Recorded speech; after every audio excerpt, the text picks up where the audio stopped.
Camagu, Chusi, Camagu. Ujamba selona, mahamba ngezandla isandlalanga ugiqa amatshe, upheke iqhakuba nephemphem ngenqawana, ukwala emgodleni, unqola ngomhluzi amanzi ekhona. Theka ngobulembu entabeni siyacamagusha sibabe chosibele xa sitsho namhlanje. Greetings to everyone here. Welcome to our session. Welcome to our session.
And I'd like to welcome everyone.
Camagu. Bathi abadala le mpi ayipheli. Le mpi ayipheli. Impi ayipheli. Mfana undenzani. Greetings everyone. Camagu, welcome Tikai Kasab Kuche. Welcome. And welcome everyone. People are asking what is the topic today. Today, so I'm doing a series called The Great Debate. Ingxoxo Enkulu. So that's the topic. It's just a debate. We're just talking about things. There are times where I will have a specific topic, maybe I want to address an issue or whatever. And then there are times where I just want to talk about the mysteries, our indigenous mysteries, because you cannot have a topic for everything. Some things are just that deep that there's no specific sphere of knowledge they'll fit into. Perhaps to open this discussion, I want to share something. It seems to me that most of our people are sleeping on how much better their life experience could get if they actually understood how deep the linguistic connections of our people are. Your life, the quality of your life would improve with improved indigenous knowledge. So it is not just a matter of knowing about things for the sake of knowing, for the sake of curiosity. But the more you know, the more fulfilled you become, the more sense of belonging and clarity you have, but also the more connected you get to everyone and everything, really. So there's such a beautiful experience with understanding, or at least knowing some of these things. Just today, I was thinking about a good brother of mine, Obiseb, Tikai Kasab. I see he's here. He was asking for clarity on something I had mentioned in the past. So I had mentioned the word tu for mouth, that when I say tu, it means the mouth, right? And therefore, tula, meaning to be quiet, whatever, it means to close your mouth, correct? So he was asking now, the word tula and the word tu for mouth or do, in Kora, what word is used for mouth? Because the word tu in Kora is hard to find. And I was like, that's true, because tu is not Kora. Instead, Kunkia, tu you'll find it in Nuki, tu you'll find it in other Khokan and Khontali languages. So the word tu that you find in Tula or Rula in Xitsonga and Tswa and Ronga languages, you're not going to find it in Kwemana or Kwedam. In Kwemana or Kwedam, you'll find another word, which for me is very important to mention. The word you'll find in Kwemana and in Kwedam is the word kham for the mouth. Kham.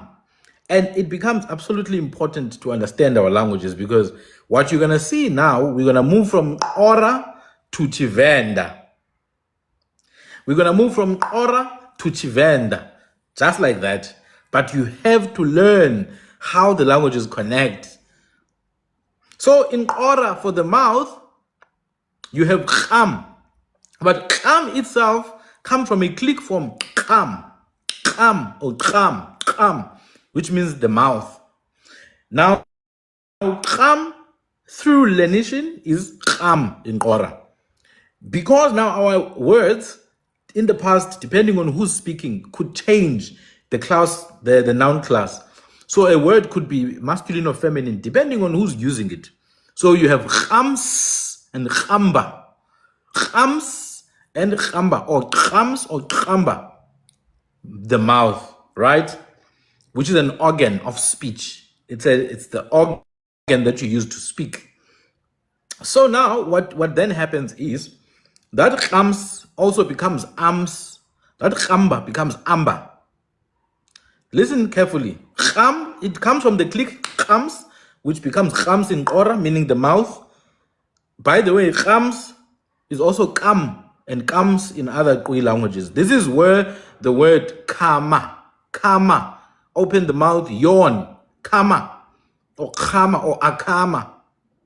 This is also the word kamisa, to cause someone to open. When you're feeding a child, you tell them kamisa, open the mouth. In Qora, it's khams. Khams. That is the feminine noun form. The masculine noun form is not kamisa, it's khamba or amba. If you go to Chivenda now, the same amba manifests in the form, the mouth itself, or the language. The language itself, which is obviously something you use in speech.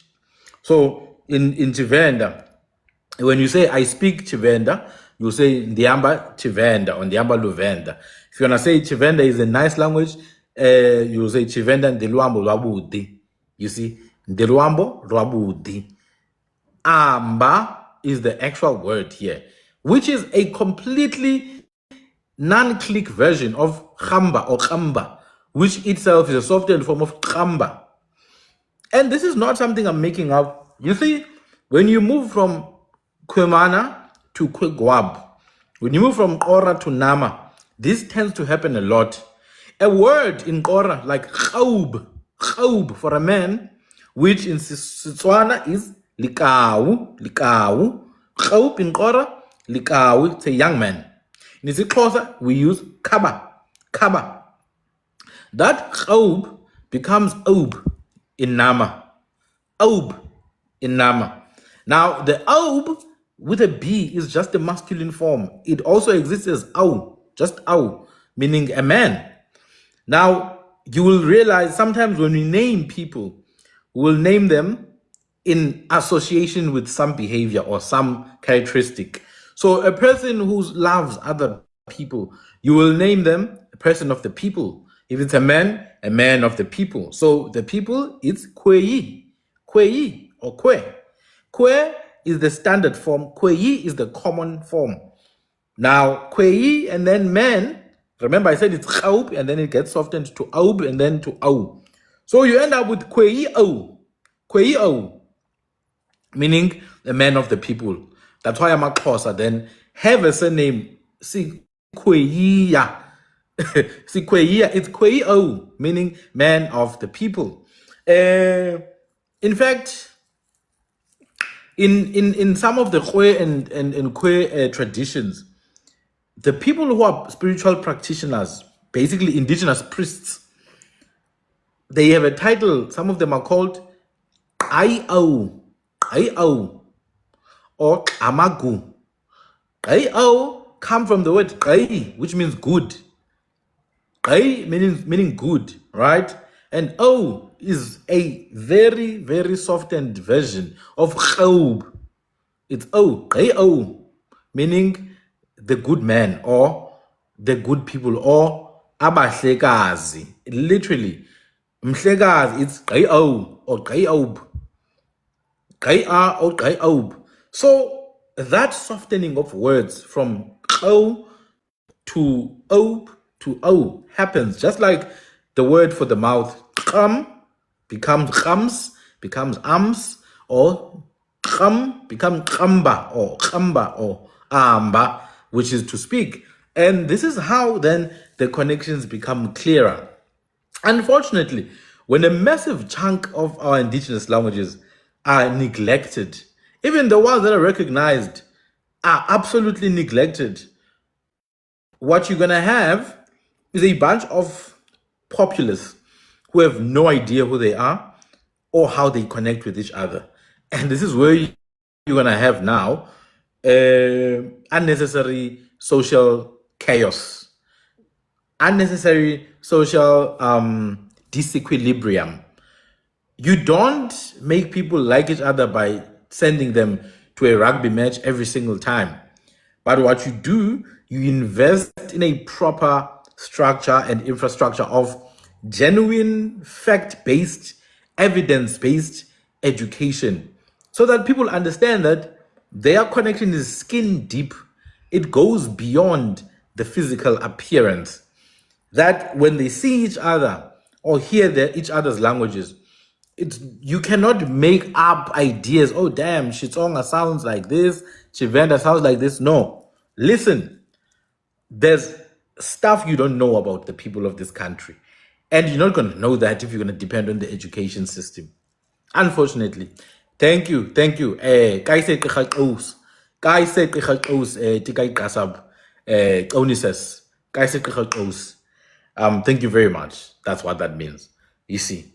So that is the first thing I wanted to say, that the word khams or khamba in Kwemana for mouth feeds into the Venda word amba, meaning to speak. How does mouth and speech come together? Come on, guys. To speak and the mouth, you cannot speak without the mouth unless obviously it's sign language. But literally, the mouth is the organ of speech. So it does make sense. So that is Kwemana. And by the way, Kwemana has a lot of similarities with Chivenda. If you have not looked at Kwemana, Ora Kobab, for example, or if you have very poor level of understanding Chivenda, you're not going to see the similarities. You're not going to see them. But if you actually do have a deep understanding, you will see. Now, Mukaranga is asking, what about the word kutlamba? Kamba. To start a song again, to speak aloud or to shout kamba. It's clearly a softened click. It's ka. Always becomes either a softer click like kamba, or an ejective or an affricate like sha or cha. That is a very classic feature. And this feature is not because of borrowing. This feature happens even within our indigenous languages that are no longer official. If you look at the language Gitrekwi, if you look at Gitrekwi, you will see a lot of the palatal click becomes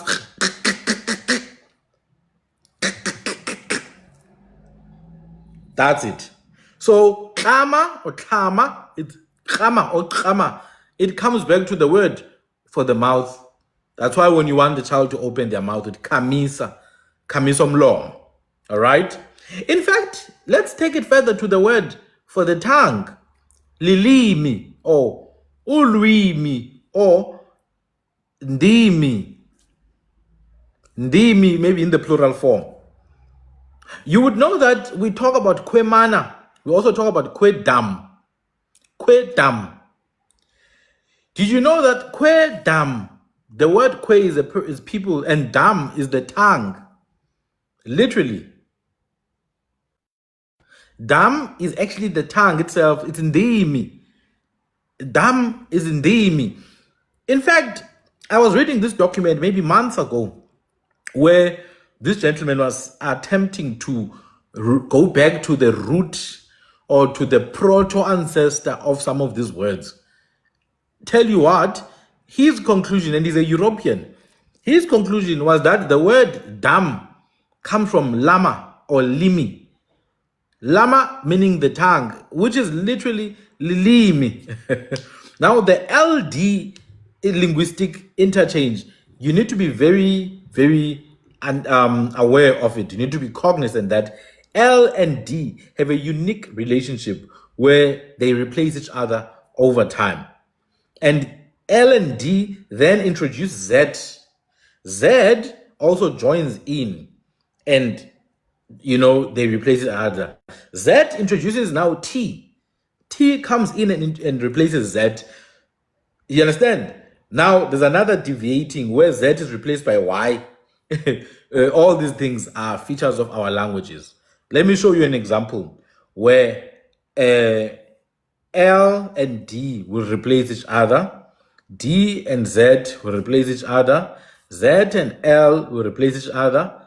Z, L, and Y will replace each other. A good example is sometimes when you want to express action, that is to say, do something. In Kwinkia, we always use da as a suffix, da. Now, if you don't know how da comes to mean action, you should look into the word dala. The word dala in and of itself is a case study because da means to create, to act, to perform an action. Interestingly, la also means the same thing, which means it's a double meaning. Dala, do the action, do the thing. That's why people have taken it and used it in Tsotitao to say dala what you must, which means do what you gotta do. So the word da literally means to make, to do. This is why now some words will take a root word and add da. So you will take a root word ne, which literally means help, and then you add da, becomes ne da, help someone. You will take a word tang, which means, or tanga, which means to love, or love itself, and then you add da, becomes tanda, love the other. In fact, tanda, in Tram, it even has a click version, tang, instead of tang. But we're adding da. In a variant, we add ta. So instead of tanda, you have rata. Now there's another one. Means to finish, right? It's kunke, it's to finish. That's why when we're done with something, we say which means I've finished completely. Or this is also where the word skeleke comes from. And in Sikos, they come from I've finished completely. That there is the word where we add the suffix da becomes da. So tanda rata, eta or eta. In fact, the same eta you find in Isikhosa used even further now to mean completely. When someone is done, or completely healed from a disease, we always use ete. Uphile ete umdulo. Uphile ete. Ete means completely. When they are not yet well, we say cha, which means this person is convalescent. They are convalescent, which means they're recovering from a sickness. Interestingly, in Kwinkia, again, a sickness is called cha. Cha is a sickness because sickness causes you to cha. Is cool. Okay, so that is one of the suffixes we add. That's D. Remember, I told you D, L, Z, Y, and T are interchangeable. Especially when they're expressing action. You will see this. I'll show you. D is to do what? Is to do something. We add it towards the end. The second one that we add towards the end is la or ra.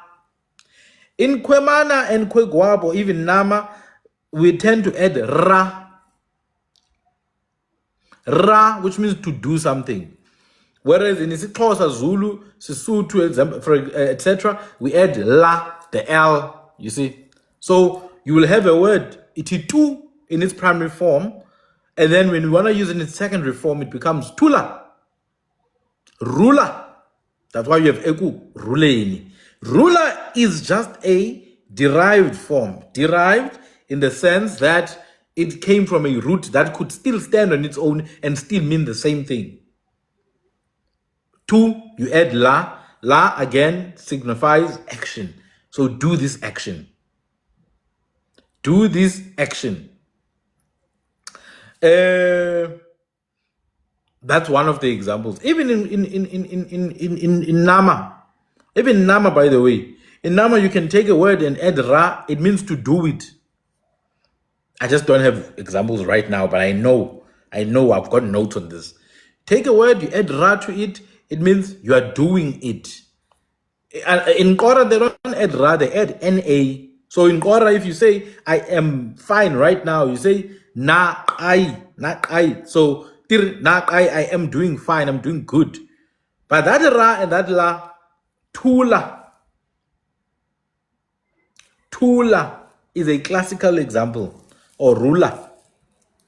We have another example, pela. Pela. It's to end. It comes from the word pe. Comes from the word pe. That's why as children, when you wanted to dare someone completely, you wanted to dare someone completely to do something, you will say, iti pe. Iti pe. Pe is to say, okay, are you completely sure? Completely sure I'm gonna do this if you dare me. So iti pe. They will say pe, and then you'll do it. Pela, to do something completely. That's why then when we talk about completion and all that, we say pelela, etc. And there are many other examples. Even the word, okay, it's fine. It's fine. I was gonna use puma, but it's fine. I'm not gonna use that. So. That LA is used sometimes.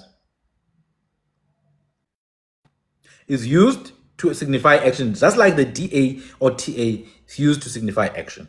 Now, I'm going to add Z in the picture. Sometimes in the causative form, we like to use Z. So instead of pela now, you end up with peza. Instead of bula now, which means to confess, you end up with buza, which means to cause someone to respond. Instead of vela, which means to show up, you end up with veza, to cause someone. And there are many other examples where the word, for example, is pefu, or kefu, which means to breathe, to pant, breathing, like if you're running, you are kefu, you take kefu. When we can use a Z there to mean the action of panting, we are kefuza, or we are kefuzela. Or in the form pefu, which means to breathe, we can still use LA in the secondary form and say we are pefumla. So you can clearly see pefumla, kefuza. That la and za have the same function to do an action. You're just using it in a secondary form. Because if you did not want to say ukupefumla, you could just say uti nangwa sithi pefu. If you want to say let me rest a bit, khawume ndithi pefu kancinci. You understand? Or you just say in the secondary form how to phefumle. So la, za, and da or ta are still used. That za now in words like buza, biza, tadaza, etc. It becomes tsa in Sotho-Tswana. So instead of biza, it's pizza. Pizza. That's why you'll have people with names like Pizzo Pitso literally is mbizo. You get me? Pitso is mbizo. You'll have words like putsa. Putsa, it's a question. Buza. It's the same thing. So the tsa and the za, same thing. In Tekela, it's going to be ta. So buta, bita, peta. You know? So again, TAZALADA. Now I'm going to add YA into the picture, which is what we call uyeyeza. You see? Especially in Gwinkia. In Gwinkia, if you're doing something, we tend to put YA to show action. So, for example, there's a word Tula. It's very famous. Tula. This Tula, if you want to use it in Kora, in Kam, Gwinkia, it's going to be Tuya. It's not going to be Tula. They're going to say Tuya because they don't like to use Ra in words. Ra could be used in a word in a language like Nama, but in Kwi they will say Tuya instead. Tuya sounds very similar to how the Ndwandwe people would speak in the past. That's why they will have words like Nguma yo. Nguma yo, it's Ngum au or Nguma o. Ngum is a hole, remember. Ngum is a hole through which you suck something. Nguma. So nguma-o. Nguma-o. O is a person who does something. So nguma-o, the one who sucks. Ngumayo. Ngumayo. It's ngumayo. That's the actual word. It's proper. Ngumayo.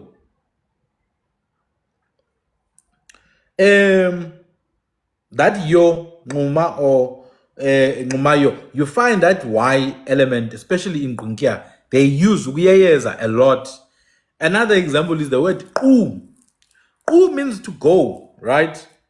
Used a lot at home. Tiku, tiku, tiku, tiku, buye. Tiku, buye.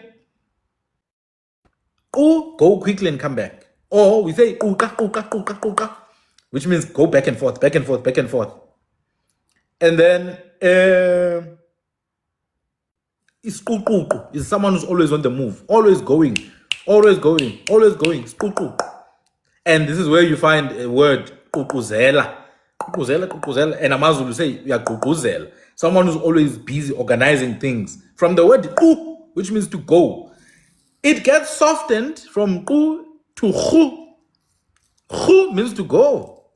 That's why when you going dragging something, we say uyayirhuqa. Uyayirhuqa. And we also have this clan known as Khudulu, the Nuba people. Khudulu means to drag along. Now in Gwinkia, this word ku, when they want to use it in a secondary form, they will add ya, kuya. Kuya means to go. Literally. Kuya means to go. It's what we would say it in a maybe tula. Instead of la, they use ya. Bayayeza. Bayayeza, the Tram people and other Kui speakers. Bayayeza. So Uguyeza is not a feature from Central Africa. It never was. And I've always heard people try to make these claims. Even Tekela. Tekela is not a feature coming from Tekela. In Gwinkia, there are people who use the word tu instead to mean us, the people.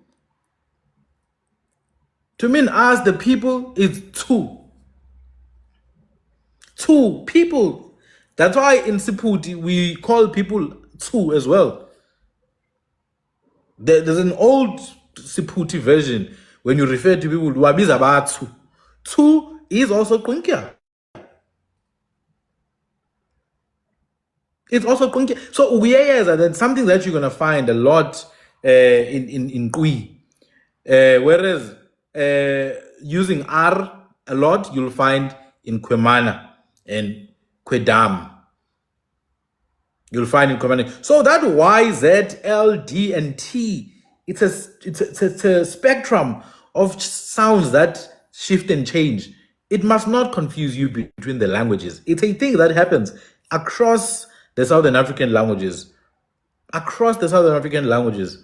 T easily becomes Z. Z easily becomes DZ. DZ easily becomes even J, or becomes Z alone. Z becomes Y. Let me show you something. There's an old Xhosa song. Didiela nonkala. Didiela nonkala. Unonkala ngasemlanjeni uyadidiela. Now, people may not know what didiela means. Didiela, in this sense, means didizela. That's it. It means to walk sideways, like the crab walks. Because the crab doesn't walk straight, he walks on the side. He literally walks sideways. We are didizela. So when the elders are like didiela nongala ngasemlanjeni, we are didiela nongala, we are didiela nongala ngasemlanjeni, they're telling you that the crab walks sideways along the rivers. The crab walks sideways along the river. It's a song dedicated to that crab. And there are people with the crab as a totem, like your Khadebe have the crab as a totem. They have the crab as a totem. So that YZ, then that shift happens. In fact, when you cut your face, when we do our scarification, which the South African scarification, I totally agree, is not as robust looking as some of the scarification I've seen in East Africa. We do have big scars. I've seen people with big scars that like cross the body, but it's not robust. You can still see the skin is fine. We call that chaza, but it's also called kaya. Z and Y interchange. Kaya, Z and Y interchange. You get what I'm saying? And now when you cut something into pieces, you are kaya. This is why in so-called Tsotsitaal, when we were younger, we used to say when someone is losing weight, kaya yo, fat, or kaya. Also, Tia is literally Tiza. Tia is also Tiza. When boys go to the mountain, they strip their clothes, they cut their clothes. We call that Tiza, which is Tia. So the Y and the Z is the same thing. So you must not be in this box when you're trying to learn about indigenous languages. It's a spectrum of speech. Within the same language, you'll find people using different ways of speaking. Now, what does that tell you? The word kaya. The word kaya, it tells you that the actual word there is ta. Ya is just a secondary form to say the action of doing something. Ta is the actual word there. What is ta? Ta is a word that means sharp. And therefore, to cut with a sharp thing. Ta, that's what ta is. Ta means sharp. And therefore, when you cut something, you kaya it. I told you, it's gunkia. You kaya, it's gunkia. Or you taza. Taza. Za and ya, same thing. Za and ya, same thing. It's an action. Or kata. Now, because ta is the actual word, you could have a feminine and a masculine form.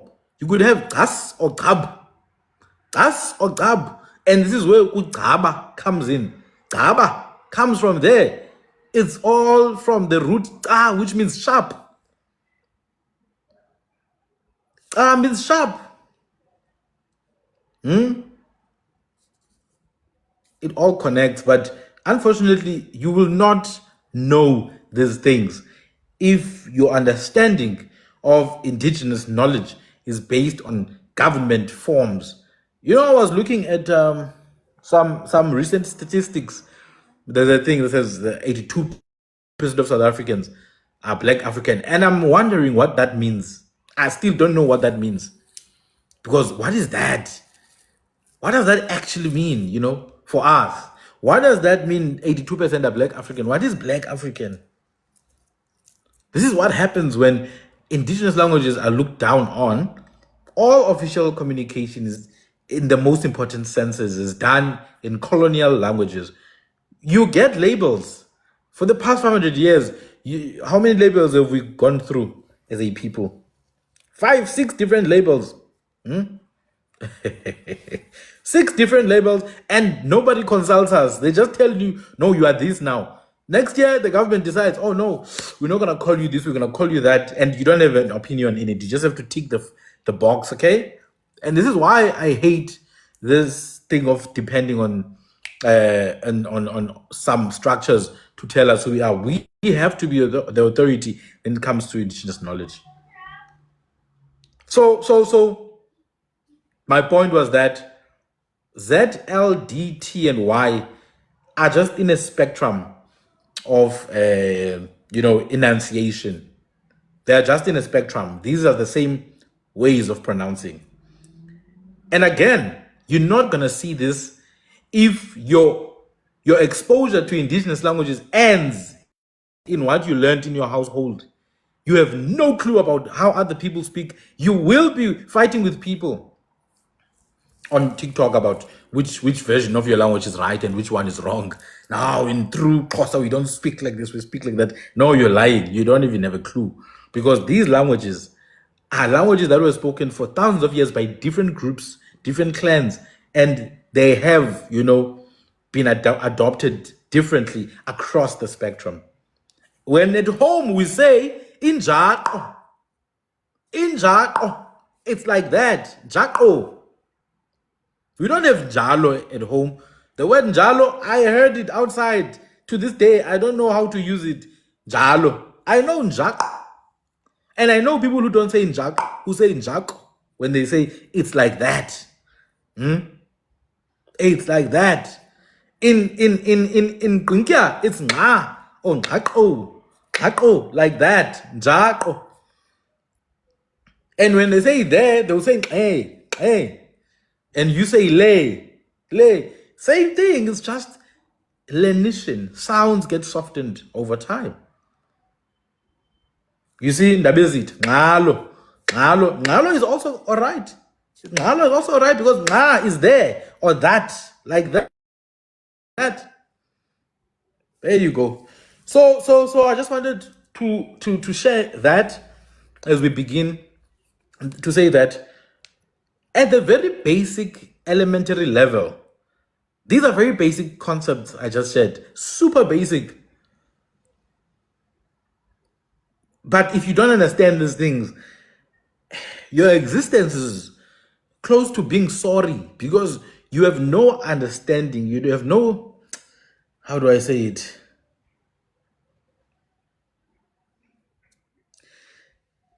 Yeah, you're oblivious to how beautiful indigenous knowledge gets the deeper you know it.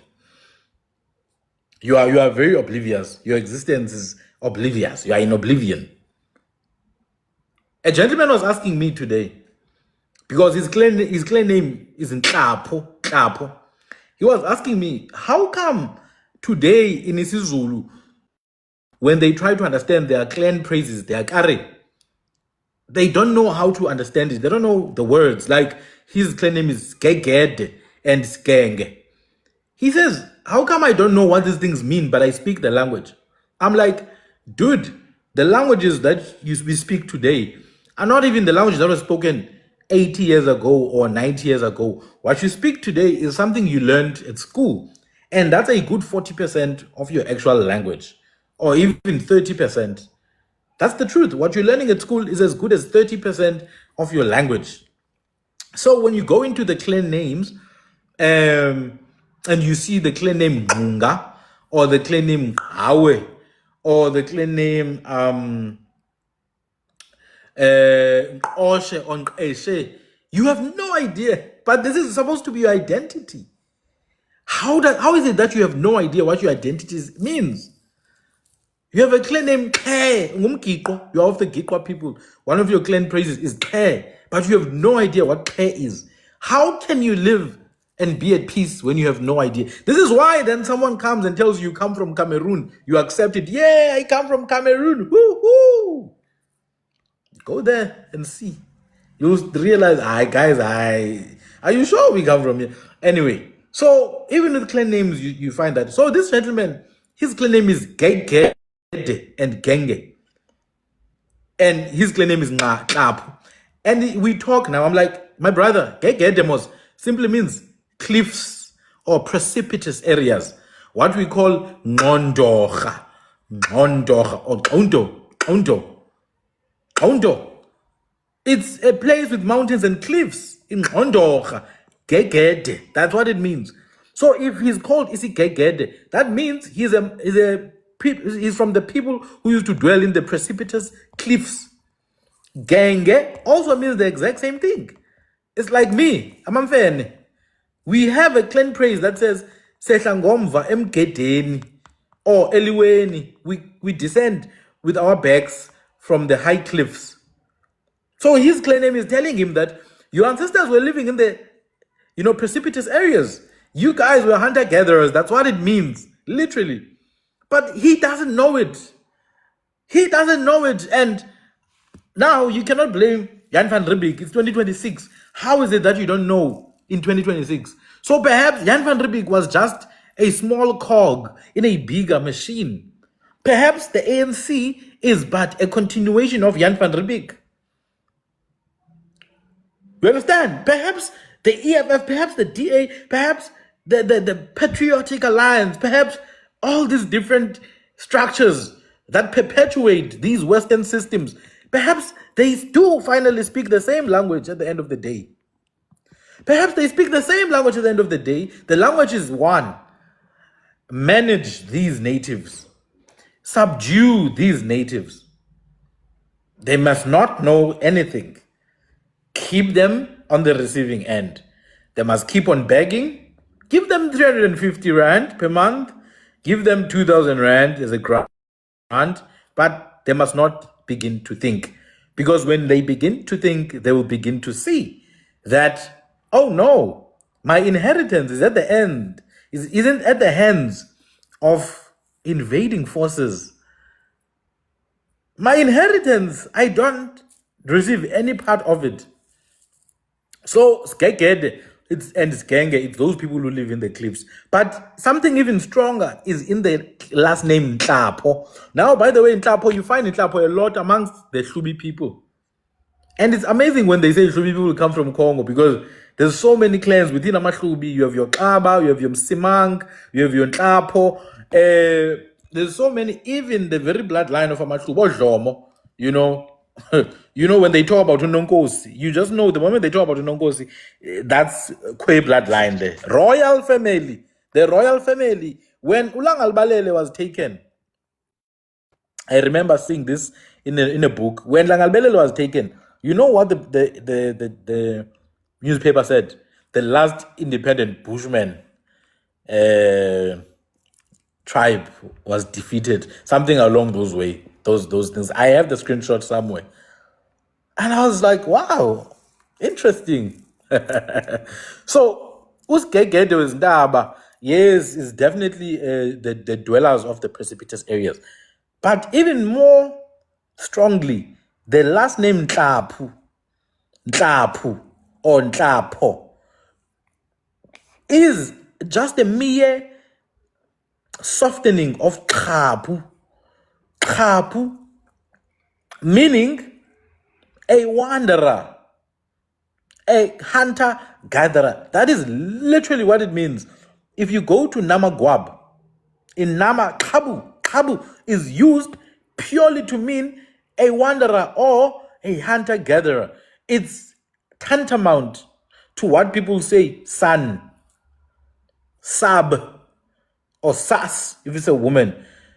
Sa, remember, sa now means things that are scattered around. Sa. So those who pick things that are scattered around on the ground are called derogatively san. It's the same as Kabu. It comes as an exonym. The name Kapu is an exonym. It comes from the Kwe speakers or the Kwemana speakers. The Kwemana speakers are the ones that are within the royal bloodline of Amahlubi. Thina safungu nonkosi. Thina singabantu abeziduli amongst Amahlubi batsho. Sahlanganisa indlu kaDlomo neyabantu abeziduli. Those people are the ones who came with the name Tlap to call those who live in the caves and in the precipitous area. They call them Kabu. which is Nhlapu when you soften the click. Again, no Nhlapu person is going to know this unless the older generation, which I did find in a Zulu written book. A book that is written in isiZulu expressly says the Nhlapu people were not pastoralists and they were not crop farmers. They were literally hunters or foragers. It is said so expressly in isiZulu. Agri people think we are making this stuff up. I don't know, man. You know, I've got so much things to do with my time. I've got so much things to do with my time than to be making stuff up about clans that I'm not even related to in any immediate sense. Forgot the name now of this book, but I can check for you. But there's a guy, man, who's get in Tlapo. He posted it. I forgot the name of the book. Maybe when I do another live, I'll share the thing, the screenshot. I'll check though. I'll check. So again, the knowledge of an advanced knowledge of our languages will, most likely than not, it will absolutely allow you to tell your people's story without inclining on westernized colonial nonsense. I see people debating here, oh no, we came with the iron nonsense, with the iron culture around 700 AD. Dude, 200 AD, there's iron mining in the Orange River, Ngqurib, Qeri. There's settlements all over Ngqurib with iron culture. 200 AD, 500 years before your ancestors arrived. This guy, he's busy saying in 700 AD they came. You didn't, maybe you came from somewhere, but don't talk about the people of this country. Your ancestors were arriving at that time. We welcomed you. We gave you food. We gave you a place to live. Now you want to tell us who we are. You want to tell us who we are. The question then, how do you explain the similarities in language with the Central African languages? I don't explain it. I've explained it 20 times before, so I don't explain it anymore. I don't explain it at all, actually, because I know who I am. I don't explain it. I'm not even going to lie to you and say, I explain it. I don't.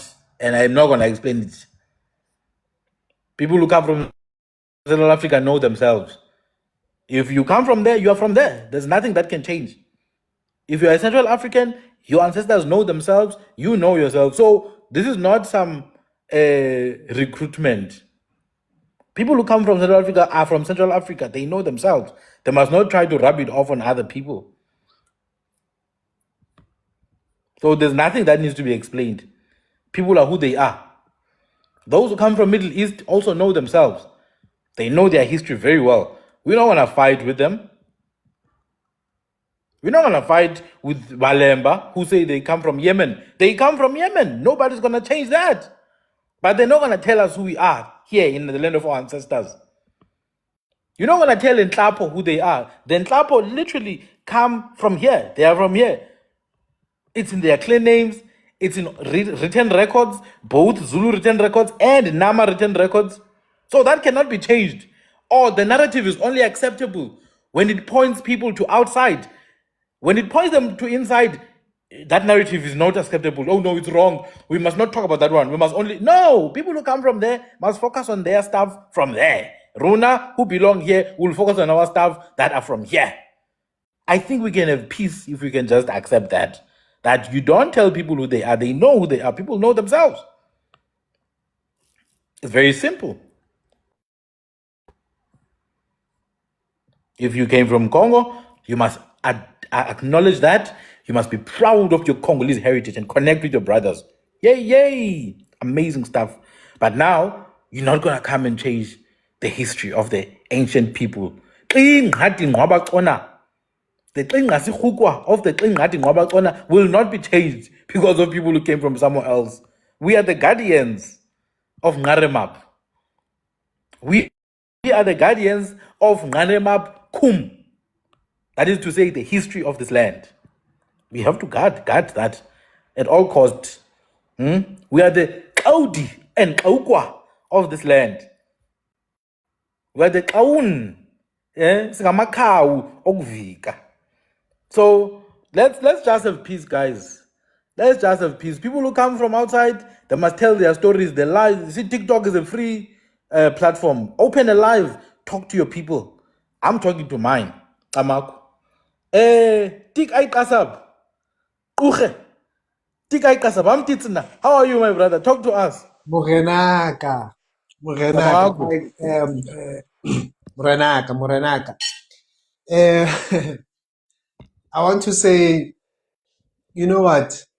What you said when you said when people come from Central Africa or Cameroon, they must come Yeah. from. Yeah. They must not impose it on everyone. Yeah, no, they must enjoy it. Like how I'm also starting to do this work of ukubhala iy'thakazelo zabantu on different items, right? So the other day I was doing diboko tsa Ntshane, I think. And Ariana ke Morolong. And yena ke Mobina Tshipi. Ariana o Ananare. Ariana wa utlwisisa. So these people, they're explaining themselves that their totem is the ox and they are ironsmith, right? Now, who in West Africa is telling you that? Number one. Second of all, if our people are busy, because if you listen to the stories about Rolong, they have always been placed here in the southern parts, even in that 380 they talk about. Barolong, they are already here, right? And these people are ironsmith. And then we have this word, Kasisotu, Hutwi, Kilirumo, right? Now, this item is a spear, and we have it in our language. So if people are telling us that they gave us the technology of metallurgy and ironsmithing, why are the Barolong speaking about that? Khale khale. And why do the even the so-called Bushmen who have actually iron tools that they use to plow the ground, that they even use to shape some of these stones that they use for bow and arrow, because they actually were using an iron item. So how is it now that the so-called ancient people that are called Bushmen, as you indicated, Uguti, they said Uyinza was the last of the Bushmen. How is it now that these people are supposedly coming from Central Africa and they didn't know anything about ironsmithing? When even the so-called famous Dutch person who came here, Jan van Riebeck, was talking about this lady who was married to a Kobona king and she was wearing gold. How does now she have gold when she doesn't have any knowledge of converting a rock into metal? So I think sometimes when people are listening to these people, they are listening to them from a position of not having indigenous knowledge, particularly when it comes to Barwa. And I'm being specific, I get Barwa, because Barwa, they are made to look like these primitive people who have no form of technology. But the funny part, when I jambas, is that Barwa Babinamullo, they are known as people that are fire starters. How can someone who is a fire starter not know how to cook meat? Because remember, they're just saying, oh, they're just hunter-gatherers. What are they gathering? What weapons are they using? When I'm out to upega, you must understand, ukuthi, it's not everyone, number one, who's even able to understand the science of being able to cook the scorpion. It takes a people who have studied that animal, because it is a very poisonous animal. You must understand that. Yeah. Kuri ka Sesotho, when you are saying you're gonna open it so that you get rid of the venom, because I know that actually one of the venoms that the Bushmen were using to hunt was from the so-called scorpion. Correct. Upempeng, ka Sesotho ke pempeng. Le rona ka Sesotho re bitsa pengpeng. You see what I'm saying? So when they now start to isolate knowledge and they think that because they are pastoralists from Central Africa, they think that there was no knowledge, first of all, of converting rock into metal. Second of all, of creating or being able to extract venom from the scorpion. Because there is a certain type of horn or instrument that is used to actually extract. But I'm not talking about that. So it works hand in hand that if you are saying you are a hunter-gatherer, you must know that there is a certain type of instrument that is used to actually curve that that that front of the arrow. There is a type of technology that is used for us to actually have the spear, lirumo. This is not something that was introduced by Central Africans. Central Africans have got a different type of weaponry than the one that we have in the southern parts of South Africa. Or let me say Narimap, as you said it. So when we start understanding that in our clan names, as Barolonga speaking about, Bonababina Tsipi, as their ironsmith, you must understand that they actually understood science behind conversion or the converting of the rock into metal. It's a whole science, Mhlonishwa, that metallurgists can actually tell you that you even need a chamber that will be able to heat the furnace to get to a certain type of degree. And remember, at those days, they are not using catalysts. There's no catalyst there where they're adding magnesium or they're adding that to make the process faster. No, it's a manual process. You see what I'm saying? So when our people are speaking about that, they must know themselves that in their clan praises or the reto tsa bona, and they are mentioning these things, it means that these are people that actually knew how to mine, number one, because for you to extract, you must know how to mine. You must know that this type of rock contains this type of ore. Correct. Which is surveillance of the rocks, because you don't just get any rock.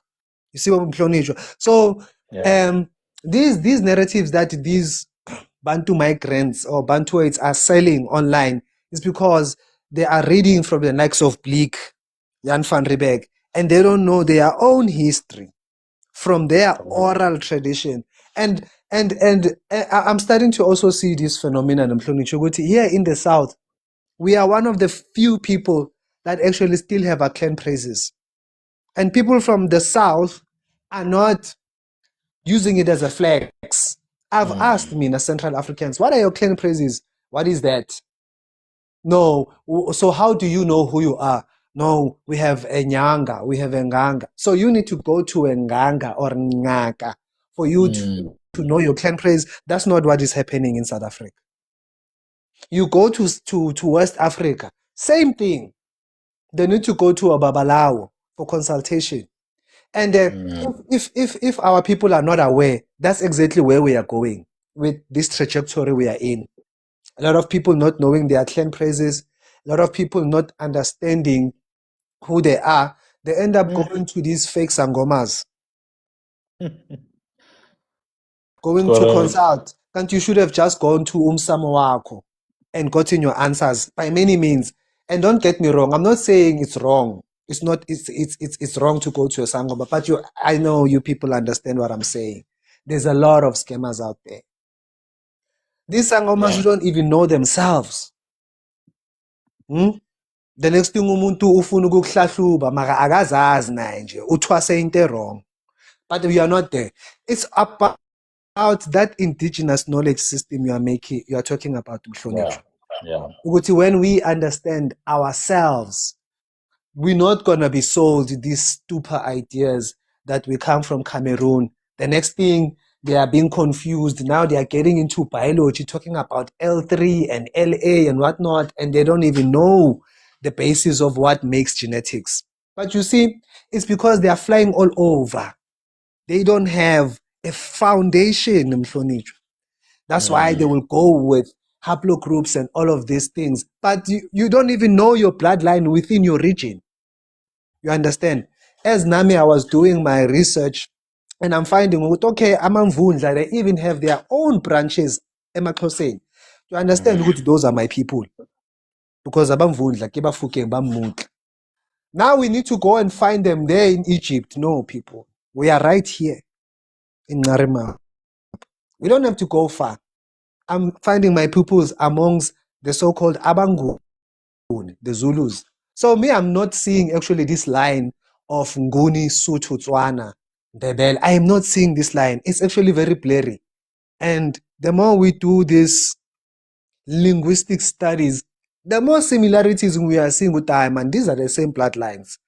It's just that this one is Emaxhoseni. I'll use those words for lack of, yes. You know, this one is Emaxhoseni, this one is Ebungunini, this one is Emavendeni. But our people are spread across amongst each other. And I think sometimes it also depends on the time period we are looking into, you know, because people dispersed. As we always speak about the Nama, you know, one of my nemesis here was saying the Nama, they are from Namibia. I'm like, no, but at a certain point, we also found them in the Eastern and Western Cape. No, they're from here. Nama people are South African. Yeah, exactly, you know. Yeah, but if now, Uzoika Pezulu, you're going to say, oh, no, Nama people are from Namibia. But it's exactly what I'm talking about, that when we don't do our own due diligence and we don't get to the crux of what we are studying, we're going to get to these narratives that the Kobonas are from East Africa, the Namas are from Namibia, and Bantu people are from West Africa. And then we're going to be saying now that, oh, we are from Congo. You know what I'm saying? It's buying all of these narratives that are actually not substantiated by actual oral history. And besides oral history, by actual history of our people, our land. You know, the land speaks for itself. You know, the oral accounts, even some of these books these people write, they do give hints, but I'm not sure if our people actually catch them. Jambas.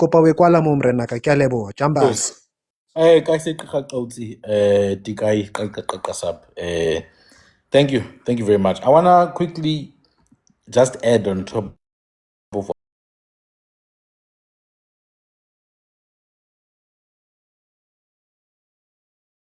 the name speaks. It tells you exactly who these people are. It's in the name. So when you understand the language and the depth of the language and the cultural context, then you will not miss what the name is trying to tell you. There's a group amongst the Xhosa speakers known as Oqwa. Oqwa. Now, the word O means to sharpen or ukukhanda. It's in another form. Ukuqoqa. Ukuqoqa is to make something with your hands, to forge it with your hands, to sharpen it, to make it nice. For example, if you have a coin, it has a border. The coin has a border. When you look at the border, it's like somebody made some patterns there. We call that umqoqwa. Something like that is called umqoqwa. So qo is to make with your hand, to sharpen it, to make it nice, basically to forge something. Qwa now, qwa is in reference to an axe or izembe or imbazo. Imbazo itself coming from the word ukubaza, to sharpen. Qwa also is a hlonipha word for ukulwa. So we say ukuqwa. So qwa literally means a sharpened axe. A sharpened axe, or those who make and sharpen axes. Thank you guys for the gifts. So the people who make weapons, that's what it means. Qwa, the weapon makers. This is why now the clan name also says Zikali, literally meaning sharp weapons, tools. But also it goes further. It says Giorgio. Now, Giorgio is a long stick that has been sharpened in the front, like a javelin, basically, because we use different things for different reasons. So, Qoqwa, sharpened axe, Jojo, long sharpened stick, Zikali, weapons. You understand? So, already you have an idea of what this is talking about. But it goes even further. It says, Butsolo, bentonga. Literally, sharp end of a stick.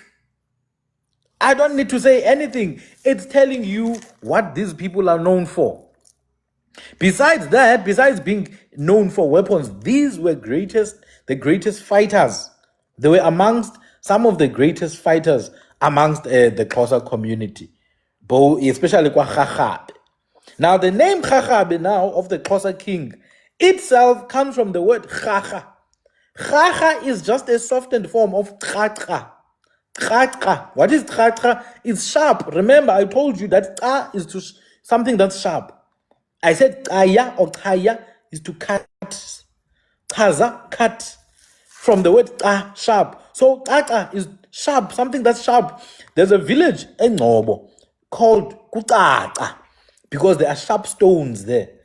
There are sharp stones, so it's called Kutaka. That Kaka becomes over time through the softening of words. Khaha.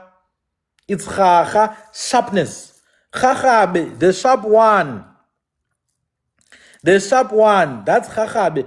In fact, his praise, his salutation name is Butsolo Bentonga. Butsolo Bentonga.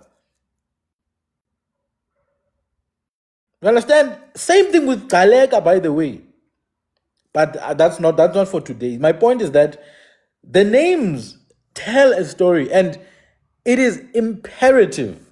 It is absolutely imperative now to understand the language in a deeper than average manner. You need to understand language in a much deeper manner, because then somebody's going to come and tell you lies. You understand? Somebody's going to come and tell you lies that, oh no, Kunta, they come from Congo. The Kunta, Amabele, what Kunta, they come from Congo. But when you look at the history of the people, nothing to do with that.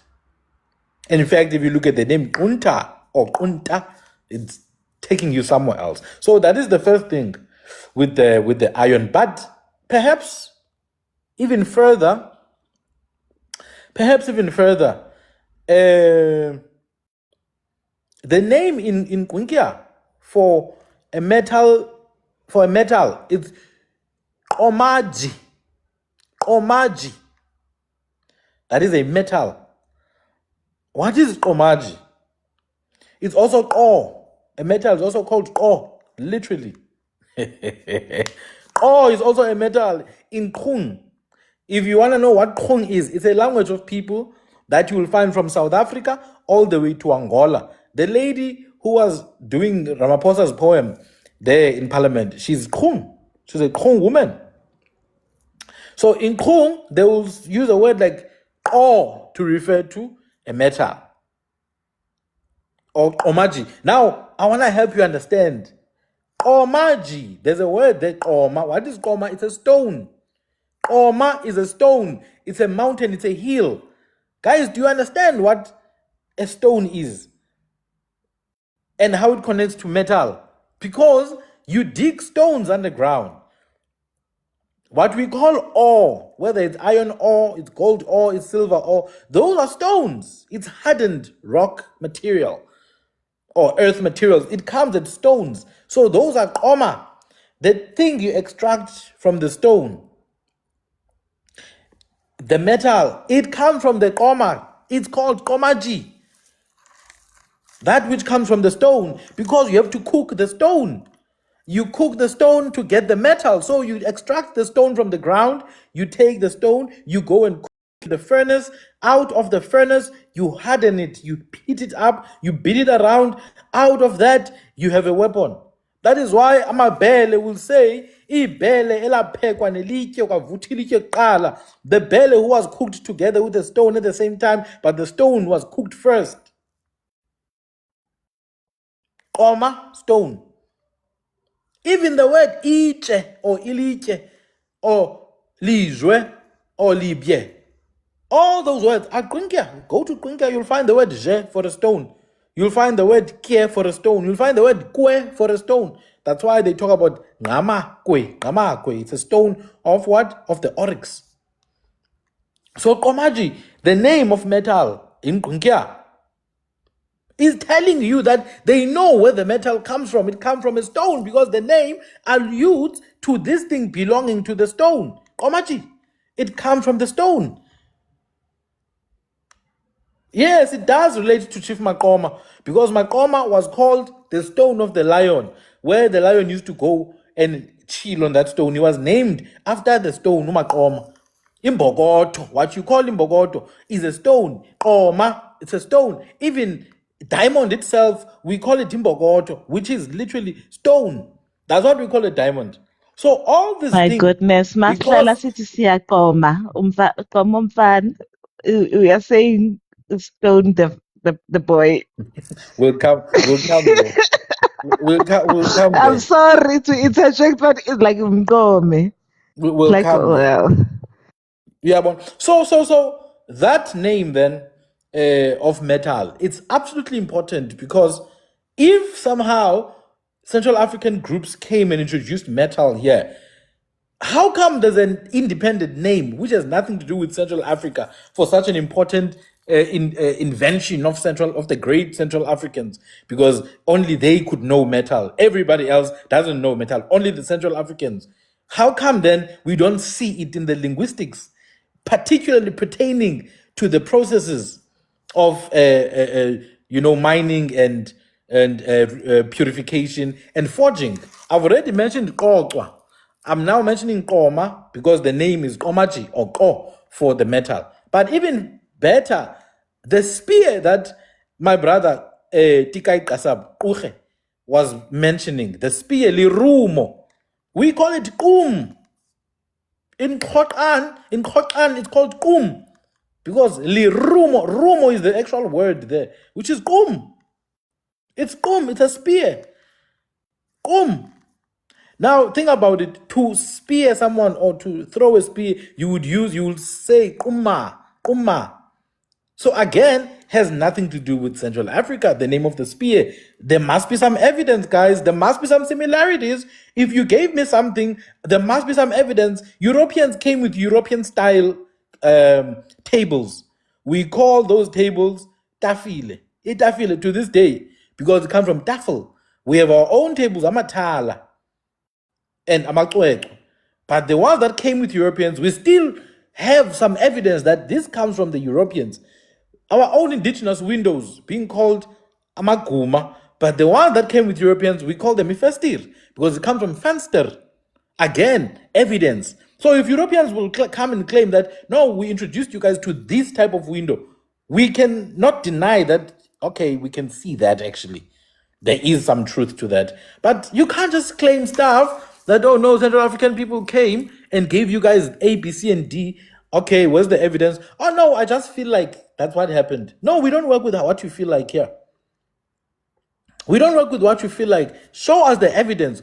Who came in the first place? Name the names of the groups that came. I don't want Central Africans anymore because there's no such a thing as Central Africans. There's people with names. What groups came? Who led those groups? Where did those groups arrive?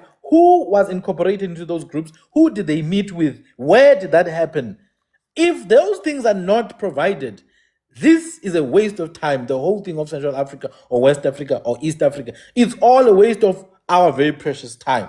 Because we cannot be going back and forth with people who have cognitive dissonance and have identity crises that go deep. If you have a problem with who you are, unfortunately, we're not going to solve it on TikTok. You should go and ask your forefathers why they didn't teach you who you are. You should ask them. You can't be telling us what we are and what we are not. You know, we know who we are. So go and ask your elders, who am I? If they don't know, go back. I don't know, do something, but don't come here and make nonsense noise about things that have nothing to do with us. Someone was saying, Amabele, they come from a mountain called, oh no, Amahlubi come from a mountain called Ngelengele. I'm asking, where is that mountain? The answer could not come. I'm like, so why should I listen to you When you cannot even support what you are telling me, why should I listen to you? Nah, I can tell you where Matubi come from. You're not gonna like it because it's just here in South Africa. And some parts maybe Eswatini today, some parts maybe in Mozambique. But beyond that, there's nothing that connects these people anywhere else outside of South Africa. Because if you're gonna come with a theory, support it. Don't quote some European nonsense.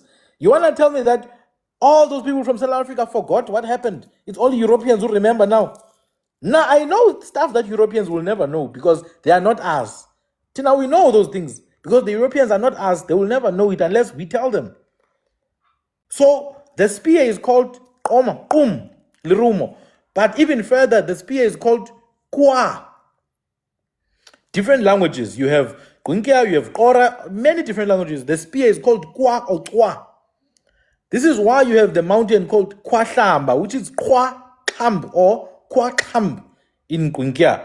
It means sharp spears. A heap of sharp spears. Kwa is a spear. Kham or Kham is the sharp end. Ingam. Ingam yemikhonto. Kwa Khamb. Ukwahlamba. We have that in our language, and we can prove it is that. Even if you go to other dialects, it means the exact same thing. We have the word debe. That's why AmaZulu have ikhwa, AmaXhosa have ikhwana. We have it in Kunkia as khwa. We have names for all these places as far as Malawi in Kunkia. What is the name for South Africa in Central African languages? Since they've been here for so long, can somebody tell me what is the name of South Africa? What did they call this region when they came and moved here? Nothing. There's nothing that's gonna come. There was never a name when Aputwami because we didn't feel a need to name the land. What gives you the right? No, Yeah. The Central Africans that came here, because I get it, there's a claim that Central Africans came.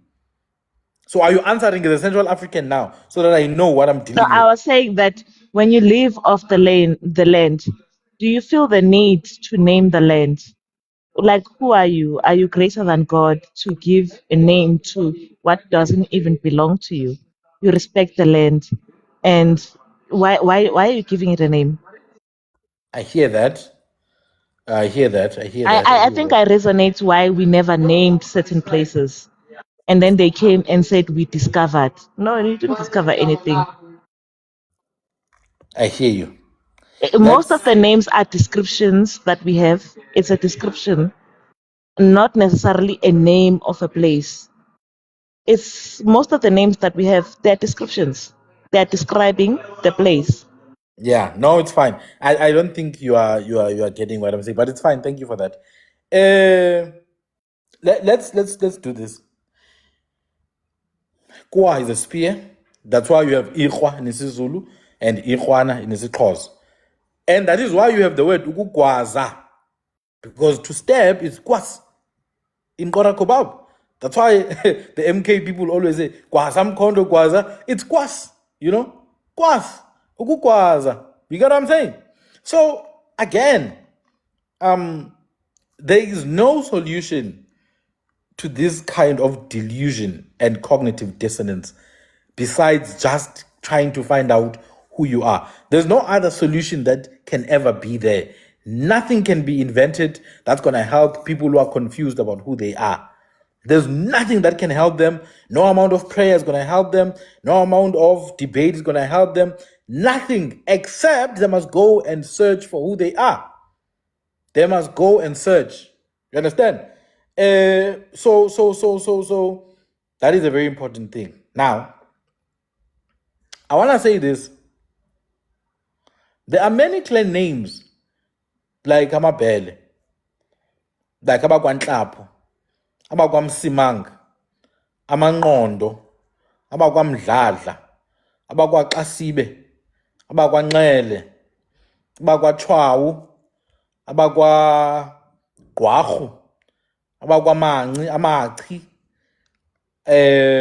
Amancamani, Amaqoqo, Amanqarhwana, Amagqunuqhwa, Amadebe onke namazotsho, Amasukwini isithathu. I could count left, right, and center. I could count without end. All these people have explicitly said it with their mouths who they are. Why is there such a push to ignore the very explicit claims they make with their own clan name and praises? Why? Because it does not serve the interests of alienating the indigenous descendants who are in the actual people who inherit. They are the heirs of this land.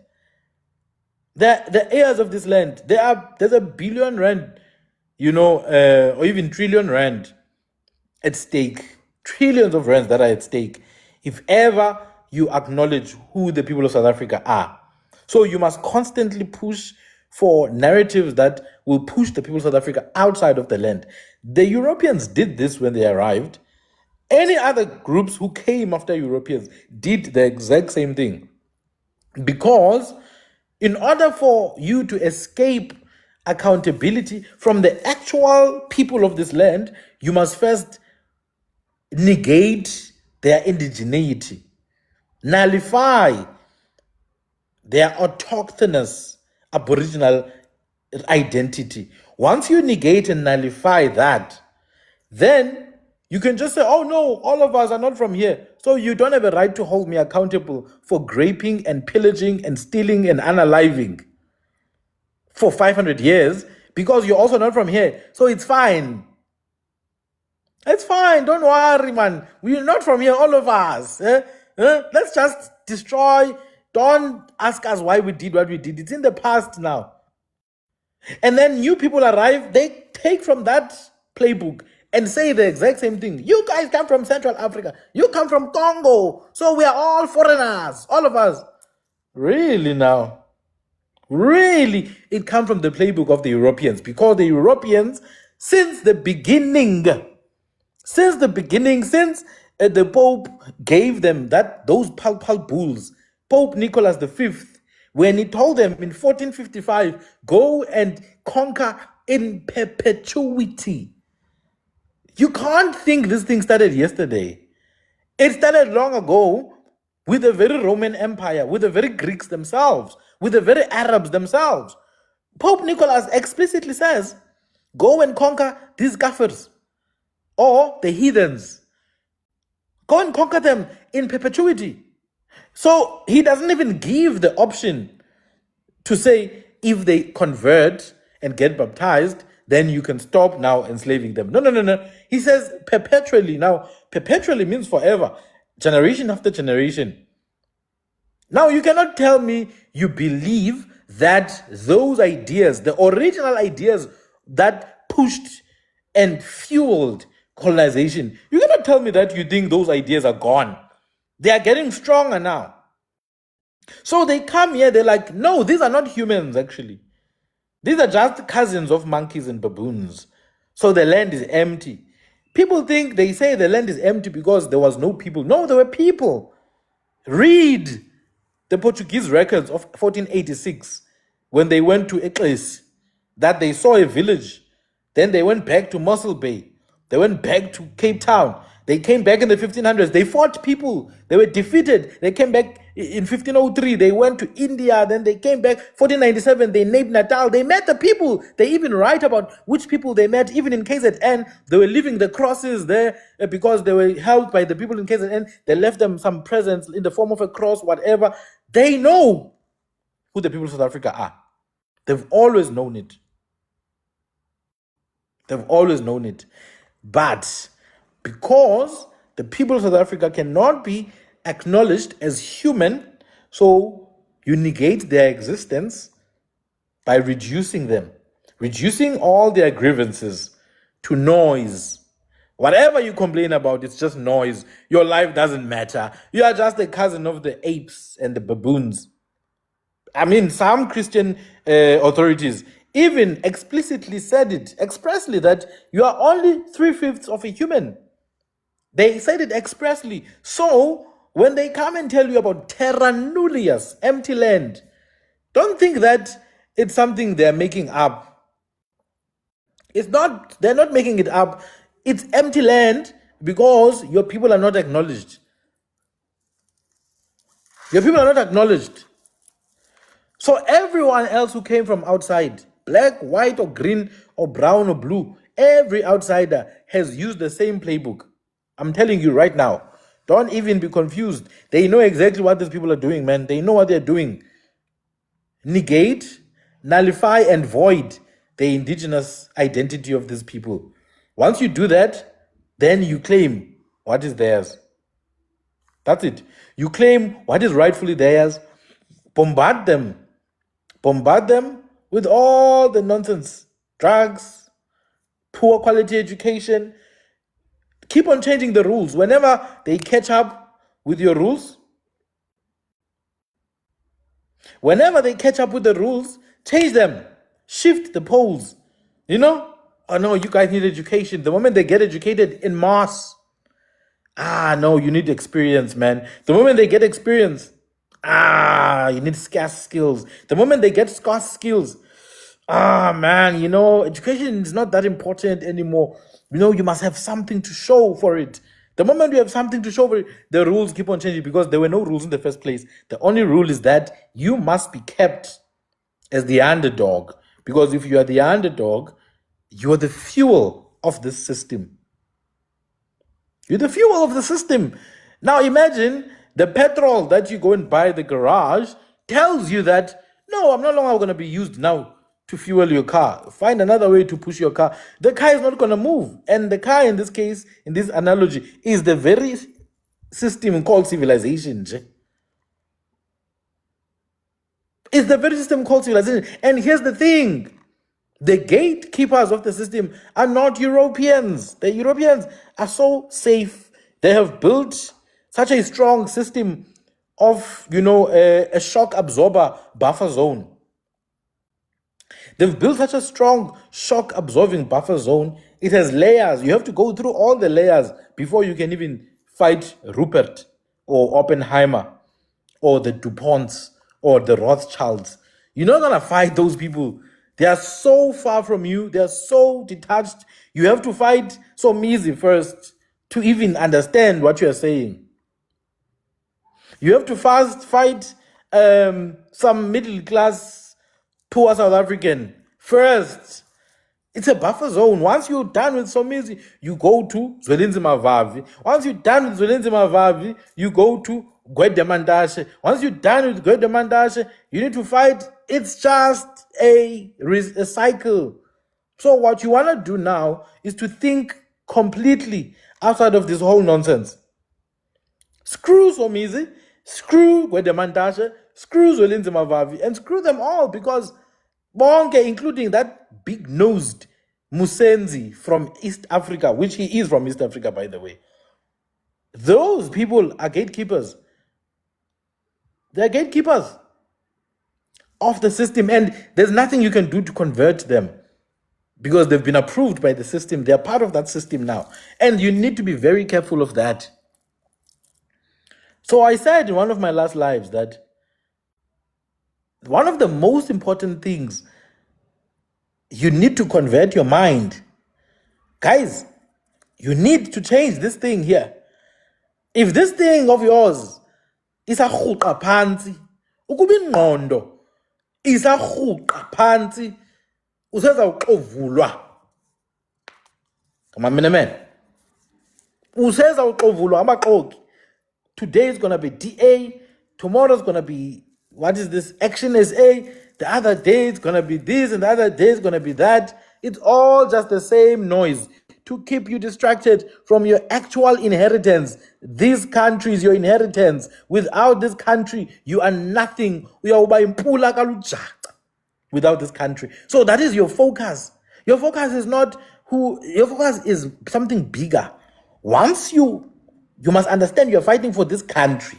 Nje.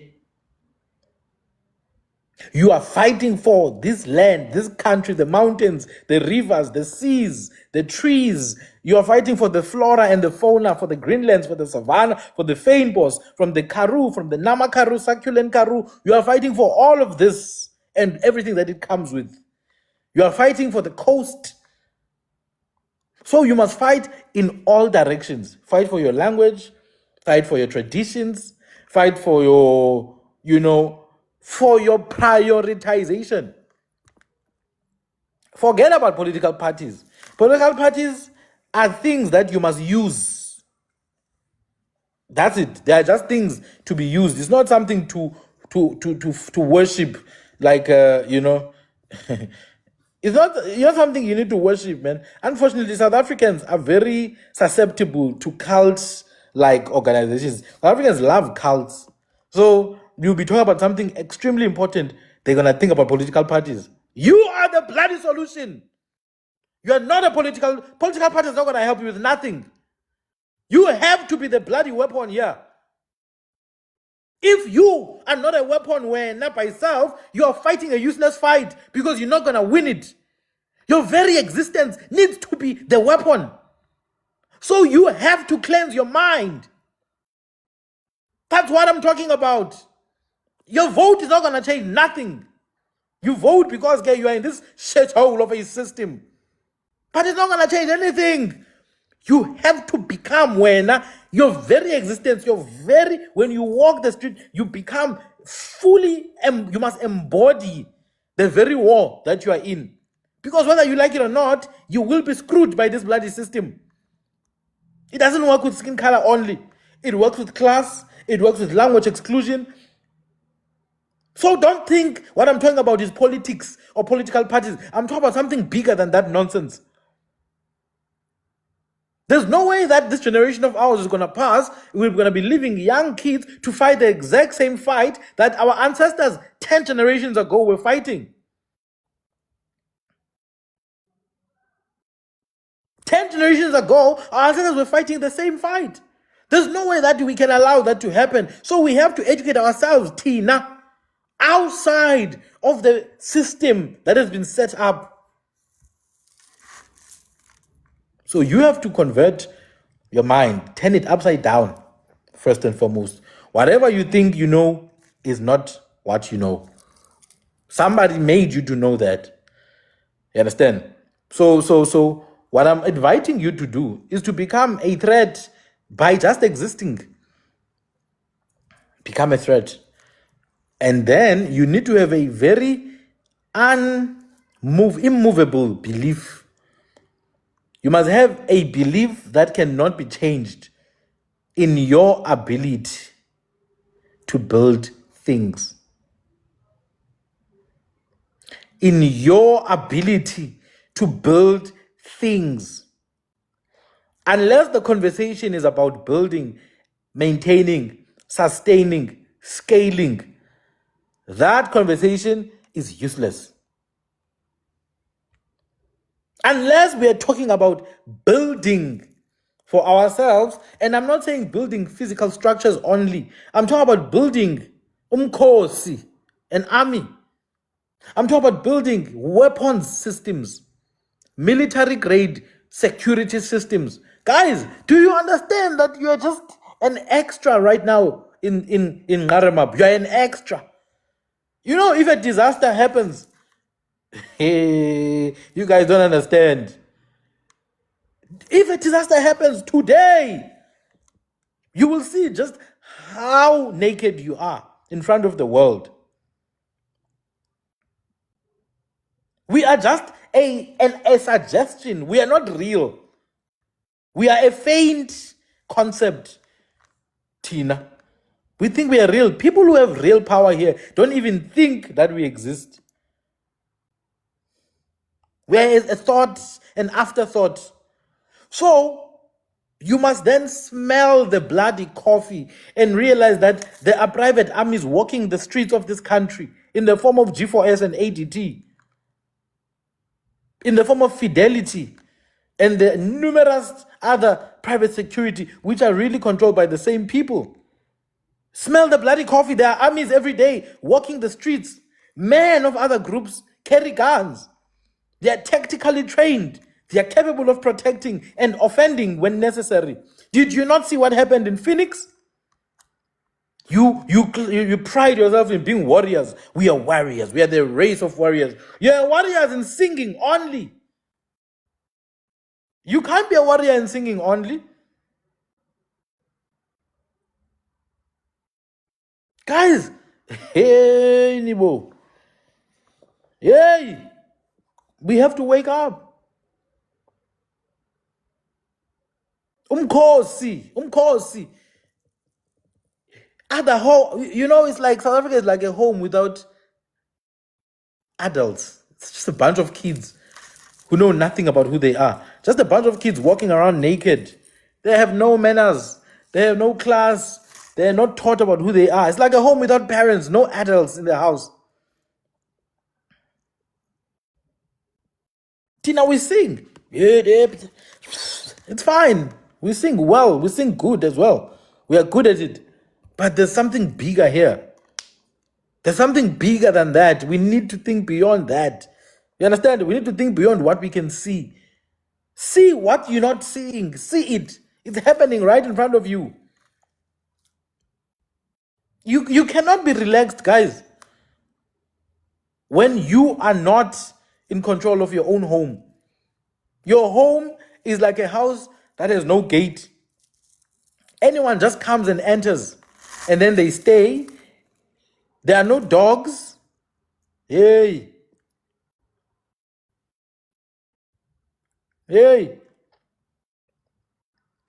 Okay, let's go back to the topic at hand. Sorry for digressing. I apologize. So the point here that I'm making is that the battle is a battle for the soul of Ngaremab.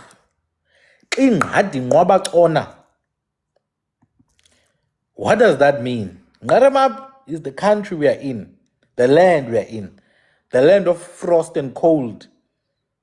If you know, in winter, we get snow and frost and cold. So that's what Ngare means. Ngare is cold and frost and snow and all that. Ingele. So Ngaremab means that, the cold lands, because of the escarpment in the interior, which is where Lesotho, Free State, parts of Eastern Cape are. That's where you tend to see a lot of snow. That's where the name Ngaremab comes from. Ingadi is abantwana bohlanga, the children, banabatari, the indigenous children. Nwaba is the kind of people we are, what people call race. It's Nwaba. So Ingadi Nwaba is the kind, udidi, lwabantwana bomgquba. Honor means descendants. So the soul of Ngaremab, Ingadi Nwaba honor, is what is at stake. Our very existence is at stake. And how do you undo a people? How do you undo an inconvenient group of people from existence? You breed uncontrollably with them. Get their women to give birth to children that don't belong to those people. Make sure their women give birth to children that don't belong to those people. Those children do not have loyalty to those people. You breed them out, you outbreed them. In the earlier days, they used to white us out. Whited out. You get whited out. They give birth to new races. They did it in Australia. They did it in America. They just white out the population. Now they don't have to white it out. They can brown it out. They can black it out. Doesn't matter. As long as the new breed has no loyalty to the indigenous inheritance, that's a goal achieved. So what you then have is a group of individuals in influential positions, Minister of Police, Minister of Finance, Minister of Home Affairs, who have absolutely no loyalty to this land because they don't belong to this land. Minister of Home Affairs, why is he even a minister, that German guy, Schreiber? We are being removed biologically, literally. Biologically, the more children that are born that are not indigenous, the more you are being removed. So what you're going to have is an indigenous population that is an afterthought, that is there, useless. Drunkards, a bunch of drunkards who have nothing to offer to society. You cannot fight for the ocean if you don't fight for the mind of the people first. The ocean must be an after effect. It must be a side effect of the salvation of the mind of the people. So we must save the minds of our people. Uche, my brother. Talk to us.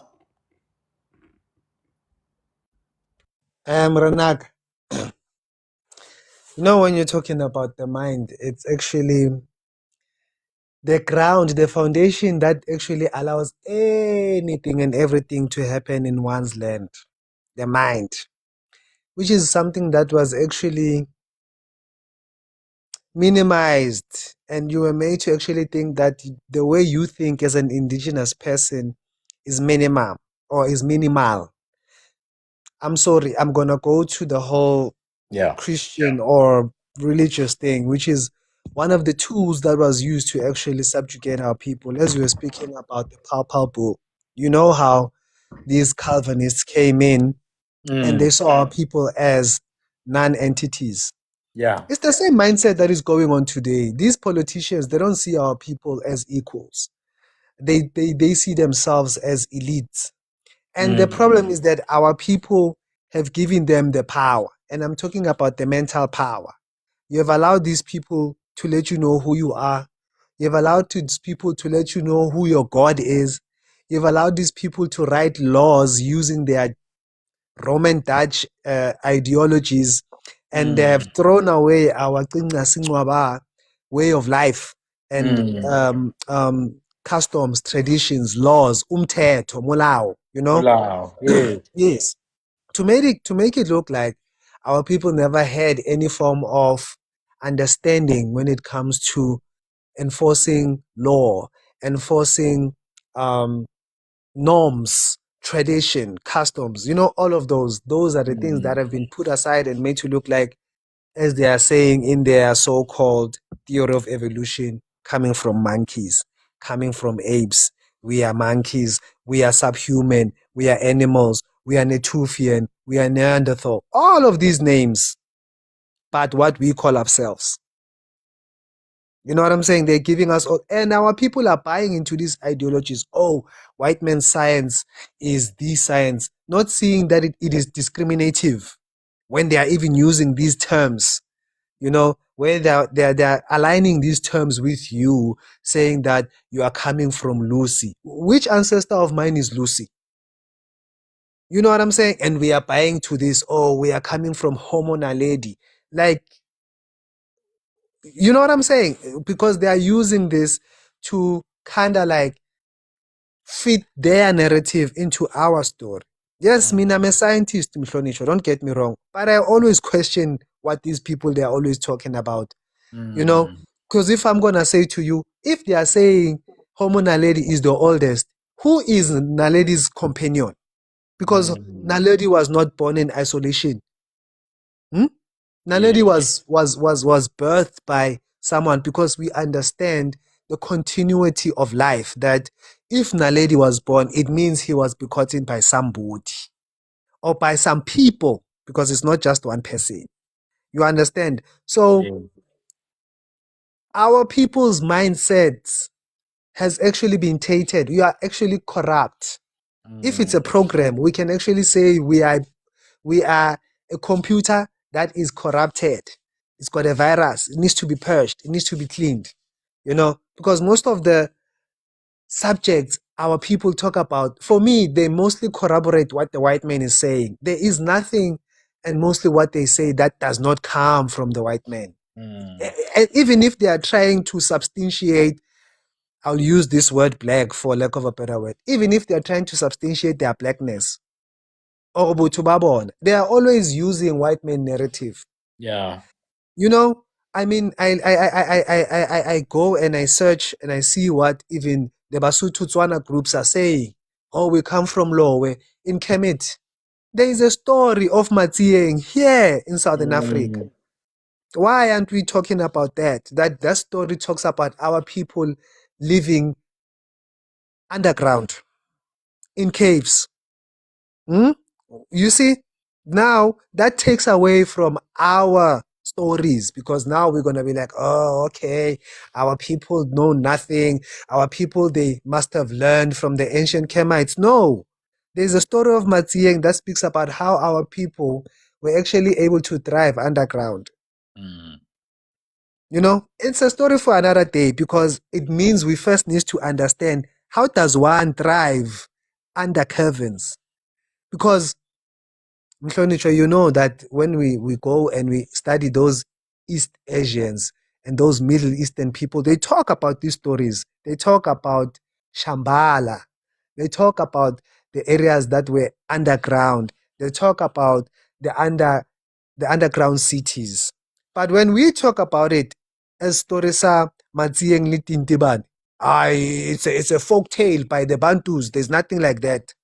But when we are now talking about Ningizita, a Peshnu team of Sumeria, it's all of a sudden believable. You understand? Because our people, they are corrupted. They are corrupted mentally. And that is the thing, Mhlonishwa, because you know that's where we plant the ideas. If the ideas are corrupted, it means the fruits are also going to be rotten. The roots are going to be rotten. So whatever this poor soul is going to be talking about, whatever this poor person is going to be talking about is rotten by nature because it does not contain their pure essence and their story. You see, so when we're going to try and talk about our stories, our ancient stories, and when we tell them about Khodumodumo, it's the Nephilims. We never said anything about people coming from the sky, falling here, impregnating women and giving birth to Khodumodumo. We're speaking about Khodumodumo. So like I said, they're trying to unite two things that don't conjoin. You see, where now we are taking the Sumerian story, or we are taking that story there up there, and because we want to be prestigious, now we are Sumerians. No, you're not Sumerian. You are from here. You are from the south. You are from Narimap.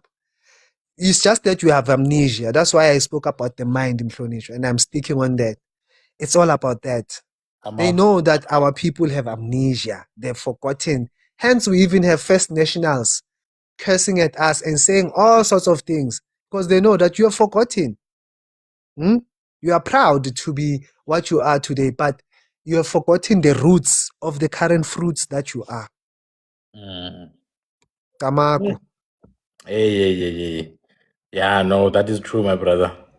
That is absolutely true that our people are ashamed of being themselves. And the unfortunate part now is that you're not going to win a war. And for you to be able to fight, you depend on the person who's trying to unalive you to give you the weapons. You can't fight a war while begging the enemy for weapons.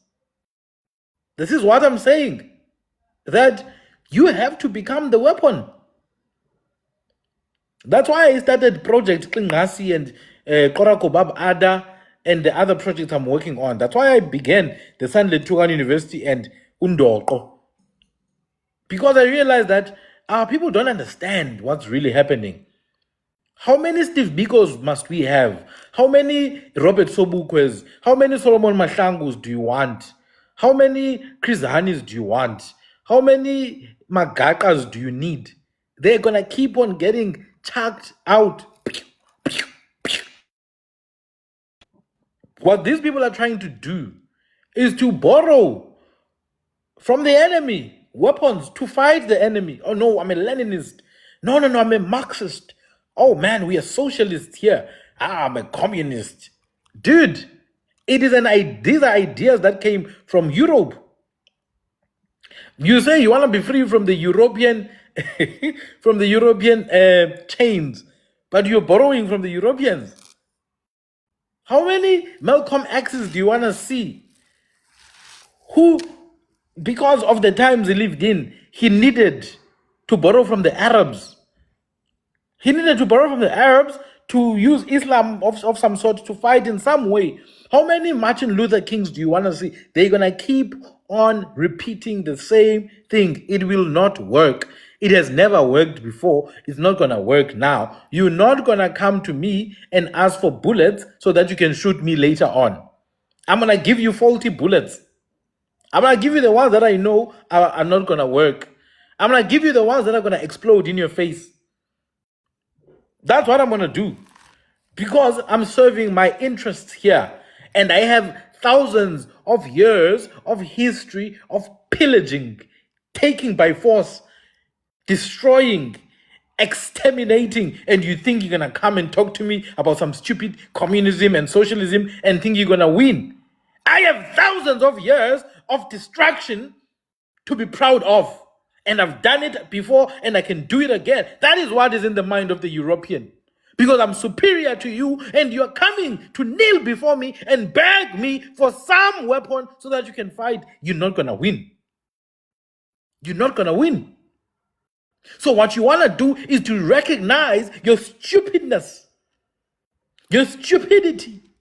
Recognize your naivety. Recognize your naivety that, dang, I'm delusional. I'm so delusional. These people have been taking from me for the past 500 years, together with the Arabs who took from me before that, together with the Zenji who took from me before that, and now the Chinese are taking from me at the same time. I cannot borrow weapons from them. I can't. But you're not going to see that if here you are infected. You are infected with the parasite. You're not going to see. What you are going to do is perpetuate the same oppression that was perpetuated before, because the parasite lives in you now. You are the white supremacist now. This is what I'm saying, that our war is much bigger than people realize, because you're going to fight. Firstly, you have to fight with the person next to you. You have to fight with the person next to you. They are a problem. They are trying to take your life. Go to Nyanga, go to Gugletu, go to Mlazi, go to Kwamashu, go to Soweto, go to Tembisa. People are unaliving each other every single weekend. So that's the first problem. You are with people who have a self-destroying disease in their mind. There's a disease in their mind that says destroy each other, destroy each other, destroy each other, take from each other, pull each other back. That's the first layer of issues that you have facing you. And you must recognize that. That, okay, no, the ones who are infected, I can't consider them as a reliable, comrade in this war. Those who are infected. That's why you need a process now. You need a process of sifting. You can't just let anyone in on your side in the war. You need to sift. Oh, you wear the same t-shirt as me. Yay, viva. We are one. Just because of the t-shirt. Oh, you are also brown-skinned like me. Oh, you are bright. You are yellow-skinned. Oh, we are black. You have the same hair as me. We are one. And then you're the one who keeps on burying underage children every month. You're the one who keeps on posting GBV posts every month because you think we are one. We're not one just because we have the same name and we speak the same language. You have to be aligned with me in the bigger picture. Anyone who knows my work knows I don't play like that. If someone comes and speaks nonsense, I will not be nice to them because I am not fighting them, the physical person.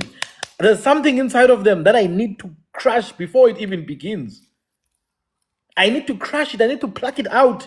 It's a diseased energy coming from within them. It's pushing and controlling them. Something is controlling them, and I need to go full strength and destroy it. Because if I don't do that, you're going to end up like the rest of this continent, where people have a country to themselves, but they don't have it. Millions of people have countries, but they don't have them because those who are infected have infected others, and the whole place is a soup of toxicity, and nobody can survive in there. They need to go somewhere else, and with pushing that same infection, you have to protect yourself. There's a pandemic. You have to protect your children. So I ran Sunday Tugan University. I ran Sunday Tugan University in hopes that I can get 2, 3, 4, 5, 6, 7 people at the very least into the gateway of a new dawn. But that new dawn is not going to come by borrowing the weapons that were developed by the same people who are unaliving you. So that new dawn means you have to now revert back to the source. You've had something that worked. You've had a system that worked for thousands of years that shielded you from these infections of the mind. Now you have to go back and revert to that system. Look at the source code. Use that source code to format out all the viruses. Once you do that, you rebuild again.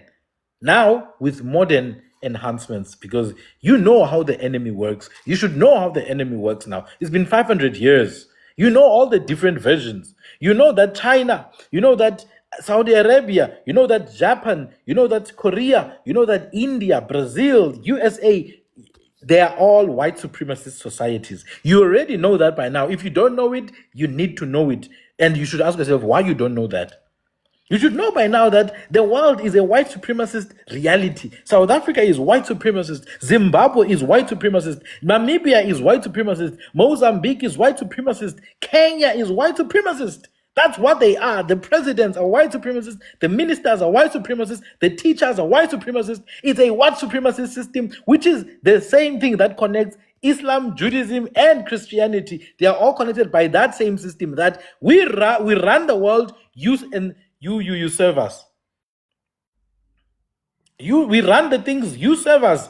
That's your place in this system. You have no other place. Anything else will chuck you out.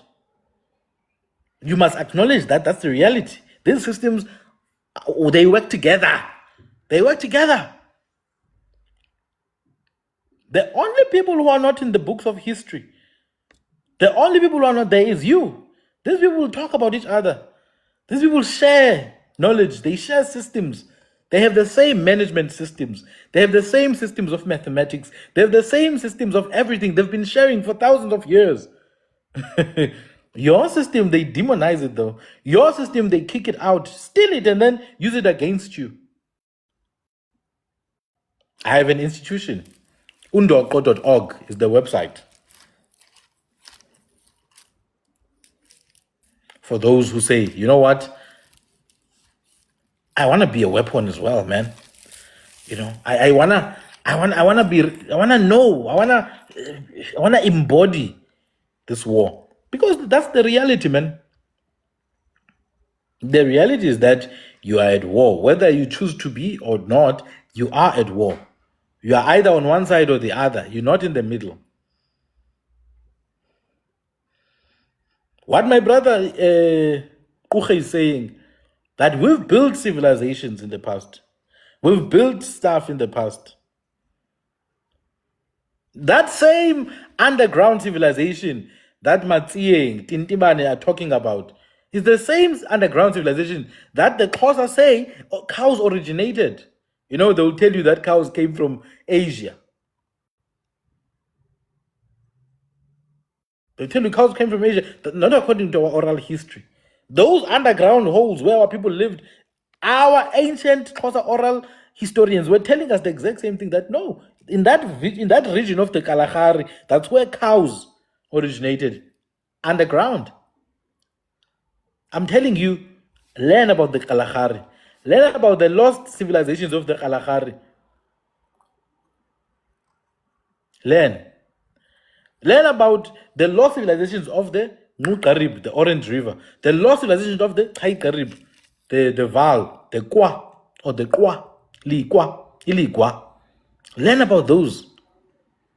Learn about the vast cave networks from Kango Cave that they call Kango. It's not Kango, it's Kango. The entryway, Kango Caves. Learn about that. Learn about the Golden Meridian from Eastern Cape to KZN to Mpumalanga, Mozambique, all the way, where there were ancient gold mining processes that don't come from Central Africa. Learn about who has been destroying you all these years, because we're just repeating the same thing over and over again. There's nothing. This is the last thing I'm going to leave you with. Last thing for today. There is nothing. There's no single system that came from outside of indigenous people. Not a single system, not a single concept, not a single piece of technology that came from outside into our society. that was not to destroy us. Not a single system that came from outside that came to not destroy us. I want you to tell me someday that, oh no, there's a system that actually came to help us and it's helping us right now. No food system, no cosmetic system, no traffic system, no engineering system, none whatsoever that came to actually help us. Almost all of them work in conjunction to steal, to unalive, to pillage, to grape, to exterminate. Oh, roads are good. The roads came. Oh my goodness, come on. Our trade routes are in private farms right now, from Cape Town to Limpopo. We had our own roads. We didn't need roads from them. From Cape Town, Cape to Limpopo. We've had trade routes. I was just saying now, this other time, like a few weeks back, showing all the graves of the Zulu kings are in privately owned farms. How can the graves of the royal bloodline of an entire province or one of the royal bloodlines of the country, almost all the graves are in privately owned lands by Europeans? The Europeans owned the places where the ancestors of this land are buried. Guys, come on, think about this, guys. This is witchcraft. This is witchcraft, where if for you to go and see the graves of ancient kings who founded your nation, for you to visit where they are sleeping, you have to go and ask for permission from someone who came from Europe. I'm telling you, nothing came from outside except to destroy you. So you're not going to tell me, no, the solution for our problems is communism. Oh no, it's socialism. No, it's not. The solution is us. We are the solution to build.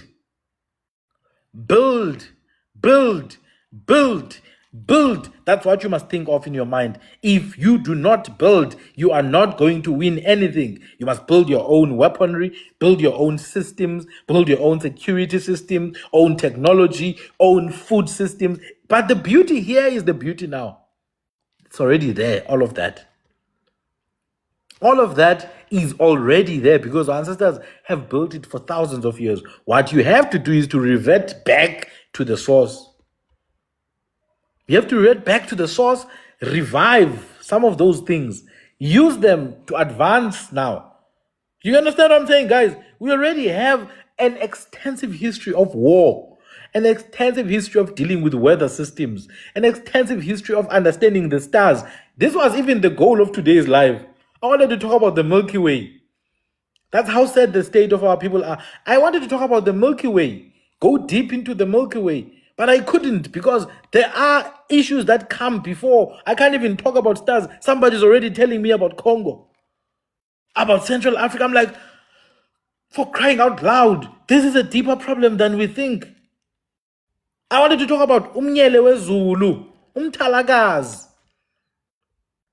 I wanted to talk about Sirius, the star. Kau. I wanted to talk about Kuten Kau, the star called Sirius. Or Amaxhosa, as they call it, Ikawe. They don't know what Kawe means, by the way.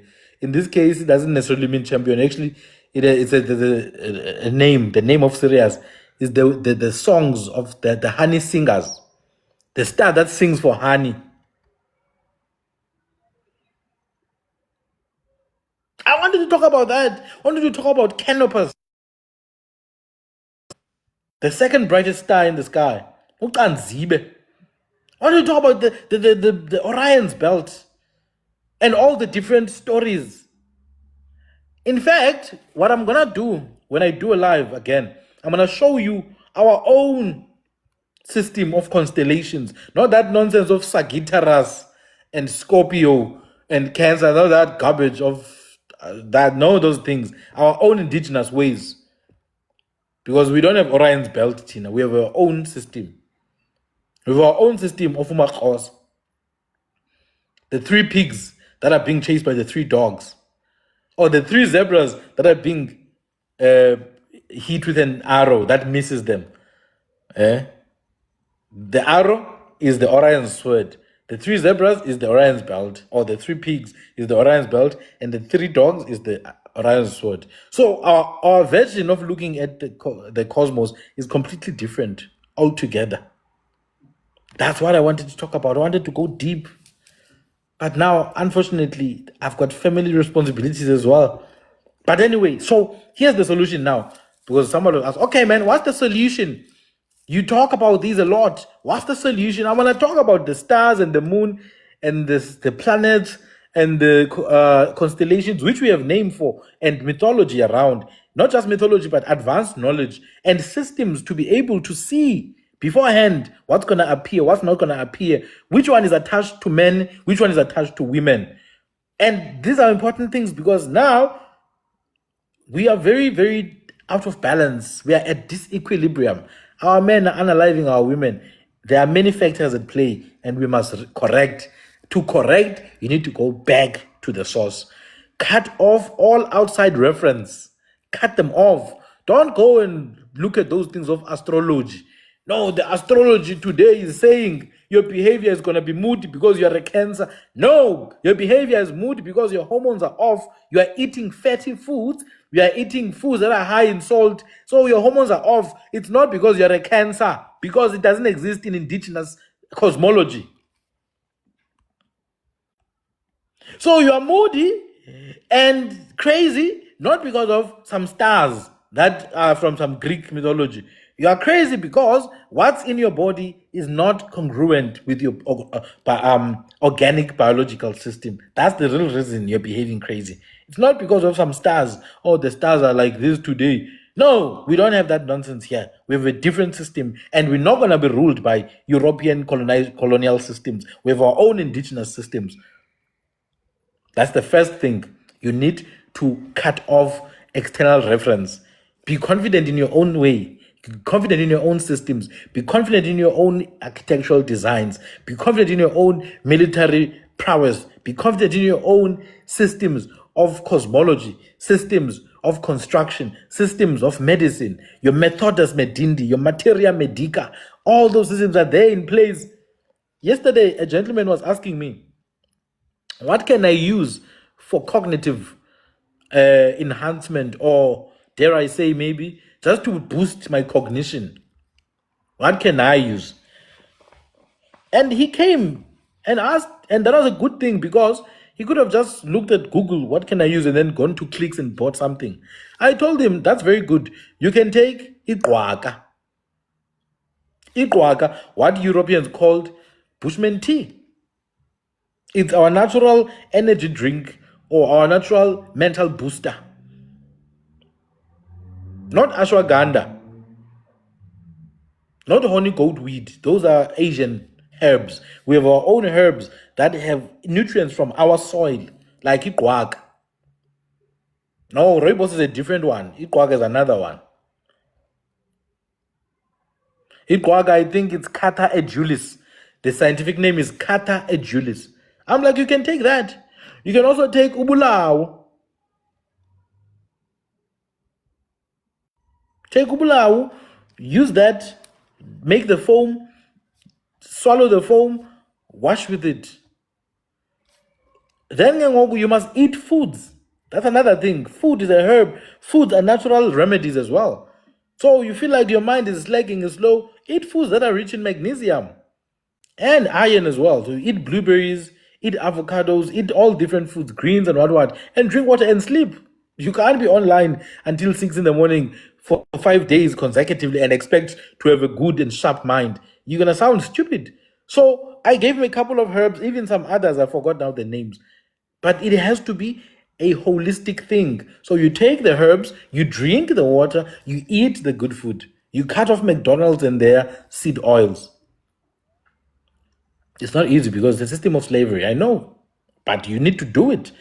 Remember, when I say you must become the weapon, that is what I mean. I mean, you must be the one who's actively in this reality right now. You cut off external reference. You revert back into your internal source. Once you revert back into the source, that is the blueprint you use to advance your society. That's the blueprint you use. You don't use an external system to build on top of, because what you are doing now, you are taking a plug from South Africa and an adapter from Europe or from America and China fit this together, it's not going to work. You're going to feel weaker and weaker and weaker. You are out of your habitat, your biological, organic habitat. And you cannot be fish and think you're going to swim in sand. You cannot be a bird and try to fly in the ocean. Unless you're a bird that can fish and whatever. But generally, you're not gonna be a bird that flies inside water. It's not gonna work. So you must understand your habitat. Food is one of the worst things ever. Yo. You see there when it comes to food. They've gotten us. They've gotten us, but we must try and restore sorghum, the different kinds of sorghums that are there, millet, the different kinds of millets that are there, grains, because they've got cancer-fighting qualities. They fight inflammation. They've gotten us there, my people. They've gotten us. And then physical environment. Above everything else, your actual physical environment matters as well. Some years ago, I moved from this other place that I was staying in, and unfortunately, because of the time of the year, I couldn't move to another place on time. So I went home. So this one time now, within 10 days, I was at home. I got robbed. I got robbed where I grew up. I'm like, and that was like long ago. I'm like, Aibo. I had forgotten that there's something called crime. Then I realized that it's actually location bound as well. I got robbed at gunpoint by two desperate boys. I really thought it's fake guns, but you don't want to try take your chances there. So my point is that I realized that no, actually, this is also location bound. The spell is also in the food, it's in the clothes we wear, it's in the fashion industry, but also location bound. So if you enter certain locations, you are bringing yourself back into hell. So physical environment now becomes absolutely important. That is why land cannot be not spoken about. Land becomes the central question. It becomes the central question. This is called umnqwazi. This is the real umnqwazi, by the way. Isangwane. This is the real umnqwazi. This is Springbok. This is Springbok. What you see here is ibadi or gqub, or uru, ibadi, Springbok. I remember a certain politician and he was saying the Springbok represents the Boers. I'm like, yeah. You see, that's why only native people must talk now. Descendants of outsiders. So anyway, so now we reject the outside system, we revert to our original system. Then you need a physical location, guys. As much as we are working here online, we are pushing, because obviously we have to push, but ultimately we need a physical location so that we can actually meet in person. And I can give you pew, pew, pew, and tell you to shoot, Baba. Shoot. So that you can be trained on how to survive in the wild. So that you can be trained on how to make fire without matchsticks. I can't train you here on TikTok. I can just show you ukuphehla uzwathi. I can show you ukuqhushumbisa, stones. But we need a physical location. So now land becomes imperative. That is you build a new society in a physical place. Then after that, you push now for people who have been liberated to marry amongst each other and make children. Children who will be born with a mindset to know our land is invaded and therefore we must take it back at some point. That physical location, you go and invade the local municipality, put your own people there, you invade the office, you invade the province, you manipulate everything from behind this and then you destroy it from within. That's a very long-term process. So the first immediate thing to do, reject external influence. Second thing to do, Circulate money amongst your people. Third thing to do, let's keep the fire going. Don't be susceptible to all nonsensical theories from outside. It's enough now. See? Aha! Khali zikaRharhabe madoda. Mna ke ndiphuma phantsi kwamangqika. Into zikaSothulubembe. Into zikaSothulubembe. KwesikaRharhabe madoda utsinga kaNomagwayi wasembo. Sibala mdaka usambatha zimfutshane kanti zomlingana kube zinde zimfihla amadolo. Uhamham kasitsheketshe. Ubutsolo bentonga. Ubutsolo bentonga lokukhahlelwa. Kamaku, thank you, my people. I have to go. I have to go, guys. If I do host a live tomorrow, it's going to be earlier. It's going to be much earlier. We will talk about what is this thing? Astronomy, cosmology, star systems, and the science behind it.